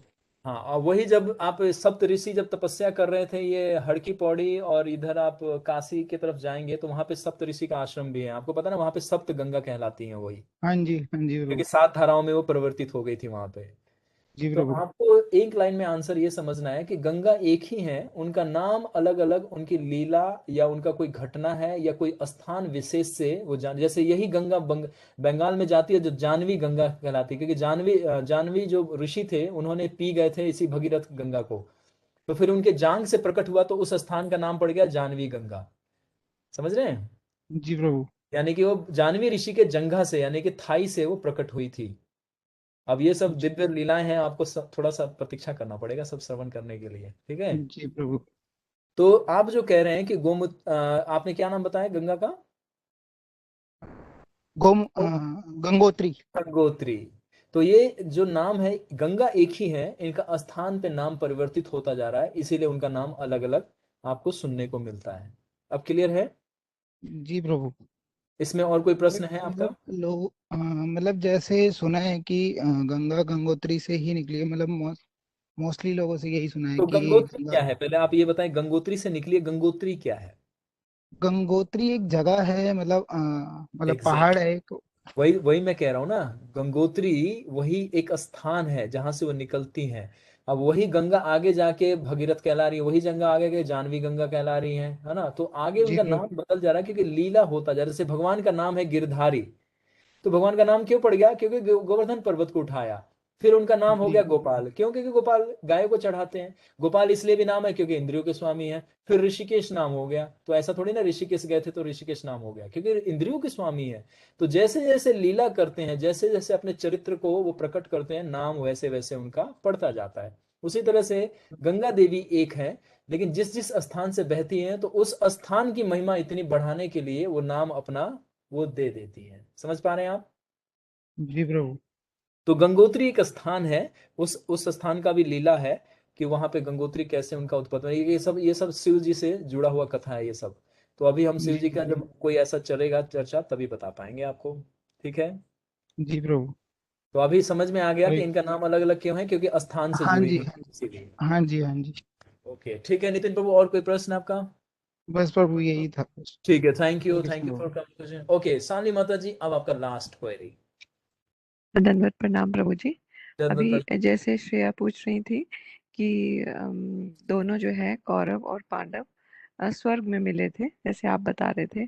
तो हाँ प्रभु जी जो पांडव थे वो कृष्ण के विशुद्ध भक्त थे। वो हाँ। स्वर्ग में क्यों गए, भगवत धाम क्यों नहीं गए? अब आपको बता दे, जब अवतरण हुआ था ओरिजिनली ये स्पिरिचुअल पर्सनालिटीज हैं। अर्जुन जो है वो भगवान के द्वादश मित्रों में से अर्जुन है ना। हम्म। तो क्योंकि ये स्वर्ग लोक में बताया ना कि इन लोगों का जैसे हम लोगों के पास कोई एक फाइल होता है, जीरोक्स कर लेते हैं, तो जीरोक्स करके वो एक ही फाइल को, एक ही पेज को हम बहुत सारा जीरोक्स करके अलग अलग स्थान में रख देते हैं। जैसे कोई इंपॉर्टेंट फाइल होता है तो उसकी कॉपी करके हम अलग रख लेते हैं, है ना। हम्म। तो आपको याद होना चाहिए, अगर महाभारत आपने कहीं श्रवण किया हो थोड़ा बहुत भी, और थोड़ा बहुत तो होता ही है, हम सभी भक्तों को थोड़ा बहुत ज्ञात है। तो आपने जब कुंती महारानी अपने तपोबल से जब पांडु का मृत्यु, जब वो श्राप मिला उनको, ऋषि और वो पत्नी उनको श्राप दे दी, जैसे शब्द भेदी बाण चलाए थे, जैसे दशरथ महाराज ने श्रवण कुमार के ऊपर शब्द भेदी बाण चला दिए थे अनजाने में, तो उनको श्राप मिला। हम्म। उसी तरह से उस ऋषि ने और उस ऋषि की पत्नी ने, पांडु जब उस समय में आखेट करने के लिए गए थे, माद्री और कुंती उनके साथ थी, तो उस समय में श्राप मिला, तो उनकी मृत्यु हो गई थी। उन्होंने बोला था कि जिस समय में आप अपनी पत्नी के संग होगे उसी समय में आपकी मृत्यु हो जाएगी, तो मृत्यु हो गई थी। तो उस समय में संतानहीन थे ये लोग। पांडु का कोई भी, क्योंकि अभी नया नया विवाह हुआ था, तो उनको कोई पुत्र प्राप्ति नहीं हो पाया था। तो उनके जाने के बाद कुंती महारानी को दुर्वासा मुनि से वर प्राप्त था कि भी किसी भी देवी देवताओं को मंत्र उच्चारण करके वो बुला सकती थी। तो अब घटना याद कीजिए कि जब जंगल में थी और कुंती कह रही थी कि अब मुझे, मतलब क्योंकि हम लोग अब जंगल में रह रहे हैं और हमारे को कोई वंश को कोई वृद्धि करने वाला नहीं है, और पांडु भी, हमारे पति भी स्वर्गवास हो चुके हैं, तो अब हमें क्या करना चाहिए। तो कुंती महारानी ने कहा कि मुझे एक विद्या प्राप्त है, मैं उसका प्रयोग करती हूँ। तो पुत्र प्राप्ति 5 तरह से होता है, कभी डिटेल में बता देंगे आपको पर्सनली। तो वहां पे कुंती ने सबसे पहले धर्मराज का आवाहन किया, तो युधिष्ठिर महाराज आए। तो धर्मराज ये गोलोक में नहीं रहते, ये रहते हैं कहाँ पे, महाजन है हमारे यमराज, ये वही धर्मराज है। तो युधिष्ठिर महाराज का उनका एक अंश आ गया। फिर पवन देव का जैसे उन्होंने आह्वान किया तो भीम बन के आ गए। फिर इंद्र का आह्वान किया तो अर्जुन आ गए। फिर उस तरह से अश्वनी कुमारों का आह्वान किया तो नकुल सहदेव आ गए। तो ये सारे लोग स्वर्ग लोक से आए थे, इसीलिए लीला समाप्त करने के बाद पहले स्वर्ग लोक जाएंगे, फिर वहां से अपनी सेवा सारी समाप्त करने के बाद वो बैकुंठ या गोलोक जाएंगे। ऐसा महाभारत में वर्णन है। मतलब अपनी लीला समाप्त करने के बाद पहले सब स्वर्ग स्वर्ग जाएंगे और फिर उसके हाँ बाद। Exactly exactly। क्योंकि ये अंश अवतार है, आपको पता है ना कि अंश अवतार है। जैसे अभी देखिए, अब आपको एक और उदाहरण दे देता हूँ, ऑलरेडी आपने श्रवण कर लिया है। 17वें 18वें सर्ग में जब भगवान प्रकट हुए ब्रह्मा जी के सामने, तो ब्रह्मा जी ने किनको आदेश दिया था कि आप लोग पृथ्वी पे भी अवतरण हुई है, पृथ्वी पे देवताओं को। भी देवताओं को। तो अब तो इसका मतलब स्वर्ग लोग वहां पे हॉलीडे मच गया होगा, अब तो सुनसान पड़ा होगा, सब लोग तो पृथ्वी पे आ गए। नहीं, सब लोगों ने अपना एक एक अंश पृथ्वी पे भेज दिया। मैंने बताया ना कि जैसे एक कैंडल से दूसरे कैंडल को जलाया जाता है, तो एक ही कैंडल का सेम क्वालिटी दूसरे कैंडल में ट्रांसफर हो जाता है। उसी तरह से देवी देवता में इतनी शक्ति होती है, जैसे हम माता पिता में इतनी शक्ति होती है कि हम अपने अंश को उत्पन्न करते हैं पुत्र के या पुत्री के रूप में। आप समझ रही हैं माता, माता पिता के ही अंश होते हैं उनकी संतानें, बिल्कुल उन्हीं के जैसा, बिल्कुल उन्हीं के गुणों वाला, बिल्कुल उन्हीं की तरह व्यवहार करने वाला, बिल्कुल उन्हीं के शक्ल सूरत वाला। अब ये बात अलग है, मनुष्य से में कंपैरिजन करने में हमें दोष मिलेगा, तो कभी पिता शांत स्वभाव का हो और पुत्र बहुत गुस्सैला हो, तो ये थोड़ा दोष है। लेकिन उदाहरण के लिए आप समझिए बात को। तो जैसे माता पिता अपने ही अंश से, अपने शरीर से अपने पुत्र या संतान की उत्पत्ति करते हैं, उसी तरह देवी देवता अपने ही शक्ति से, अपने ही शरीर से अपने जैसा ही एक अंश को उत्पन्न कर सकते हैं, जो शक्ति में बिल्कुल उन्हीं के समान होते हैं। Now is that clear. तो उसी तरह से पांचों पांडव ये स्वर्ग के वासी थे, तो भगवान के साथ लीला करने आए थे, ये एक तत्व है। और इन्हीं के बॉडी में स्पिरिचुअल पर्सनालिटीज एंटर कर जाती हैं। और ये सब लीला तत्व जब आप संडे क्लास में, आप जब तत्व वाला जब हम लीला शुरू करेंगे, उसमें सारा रहस्य खोल देंगे कि कौन क्या पर्सनालिटी है। ये 5 पांडव भी बता दे तो ये अलग अलग समय में इंद्र हैं। अब आप लोग बिबल्डर मत हो जाइएगा, इसीलिए बोला कि एक लीला से हमें संतुष्ट नहीं होना है। भगवान ये दिल मांगे मोर, और सुनाइए और क्या है आपकी कथा। तो ये लोगों का बहुत सारा हिस्ट्री है कि कैसे ये लोग पृथ्वी पे आए थे और किस कारण आए थे। तो ये महाभारत में पूरा डिटेल मिलता है इनका। तो ये यहाँ से पृथ्वी से डायरेक्ट गोलोक इसलिए नहीं गए क्योंकि ये देवी देवता के अंश थे। तो एक कॉपी इनका यहाँ जाता है और यहाँ से ये ड्यूटीज पूरी कंप्लीट करने के बाद जब इंद्र का पूरा समाप्त हो जाएगा सेवा, तब वो सीधा भगवान के धाम चले जाते हैं, वो नीचे नहीं आते पृथ्वी पे। समझ रही हैं? तो फिर उसके बाद जब इनका लीला समाप्त हो जाता है और ये स्वर्ग जाते हैं, उसके बाद ये फिर भगवान के धाम चले जाते हैं। हाँ बिल्कुल सही, ऐसा ही है, जी। बिल्कुल ऐसा ही है। क्योंकि ये स्वर्ग अंश रूप में आए थे तो भगवान की लीला असिस्ट करने के बाद, और जो अंश रूप में यहाँ सेवा कर रहा है, जैसे हनुमान जी पवन देव के भी अवतार है और सेम टाइम भगवान शिव के भी अवतार है। तो अब जैसे वो अभी अब आपको बता दे कि आज के टाइम में, आज कितना तारीख है, आज बताइए आज कितना तारीख है, आज 4 अगस्त है 2021। आज की डेट में हिमालय में हनुमान जी विद्यमान है, पवन जी और रुद्र के रूप में आज भी हैं, क्योंकि कल की अवतार जब तक नहीं होगा वो नहीं जाएंगे छोड़ के। ठीक, तो यानी कि वो अभी गए नहीं है, तो उनका अभी लीला स्वर्गलोक में भी चल रहा है, कैलाश में भी चल रहा है, पृथ्वी पे भी चल रहा है। तो जब इनका सेवा समाप्त होगा तब ये यहाँ से दोनों जो अंश रूप है, एक अंश निकलेगा वो रुद्र में जाएगा शिव जी में, और दूसरा निकलेगा वो जाएगा पवन देव में, और तब ये हनुमान जी सीधा जाएंगे साकेत नगरी। तो इनका सेवा समाप्त होने के बाद ये लोग अपने अपने धाम को वापस लौट जाते हैं। तो इस तरह से इसको समझना है। Is that ji clear? प्रभु जी, जी प्रभु जी, थैंक यू। ठीक है, तो thank you, no more question. बहुत ज्यादा लेट हो गए, कोई बात नहीं, आज बोनस मिल गया आप लोगों को। तो कल मिलते हैं द्वादशी के दिन। कल का भी दिन बहुत पावन होता है, कल तुलसी महारानी का आविर्भाव दिवस होता है, तो कल भी हरे कथा का आपको बहुत ज्यादा लाभ मिलेगा। आप लोग सुनिए, और मेरा प्रार्थना है कि प्लीज अपनी साधना स्ट्रॉन्ग कीजिए। इतना कथा सुन रहे हैं तो अब तो भगवान से प्रेम बढ़ाइए थोड़ा, और साधना स्ट्रॉन्ग कीजिए। मटेरियल एक्टिविटीज को थोड़ा बैलेंस कीजिए, मिनिमाइज कीजिए धीरे धीरे, और लाइफ को थोड़ा परफेक्शन की तरफ लेके चलिए। साधना का मतलब है चैंटिंग, हियरिंग, रीडिंग रेगुलेटेड वे में कीजिए, और एवरीडे विदाउट फेल कीजिए। ठीक है, तो फिर कल मिलते हैं, आगे कथा सुनेंगे। राम जी का जिज्ञासा हुआ है कि ये वन कैसे इतना भयावह बन गया, ये पहले सुंदर वन था तो कैसे था, और यहाँ पे कौन था जो इस तरह से ये वन को इतना भयानक बना दिया। तो ताड़का का जीवन का चरित्र कल पढ़ेंगे, और हम लोग उस वन का थोड़ा सा और दृष्टांत सुनेंगे। तो यहीं पे विराम देते हैं, आज अर्ध विराम, कल प्रारंभ करेंगे। Thank you very much. Shri Shri Radha Gopinath ji की जय, श्री श्री सीताराम लक्ष्मण भक्त हनुमान की जय, जय श्रील प्रभुपाद की जय, श्री जय। गौर की जय। Thank you very much everybody. Thank you प्रभु हरे जी, हरे कृष्ण प्रभु जी। कृष्णा।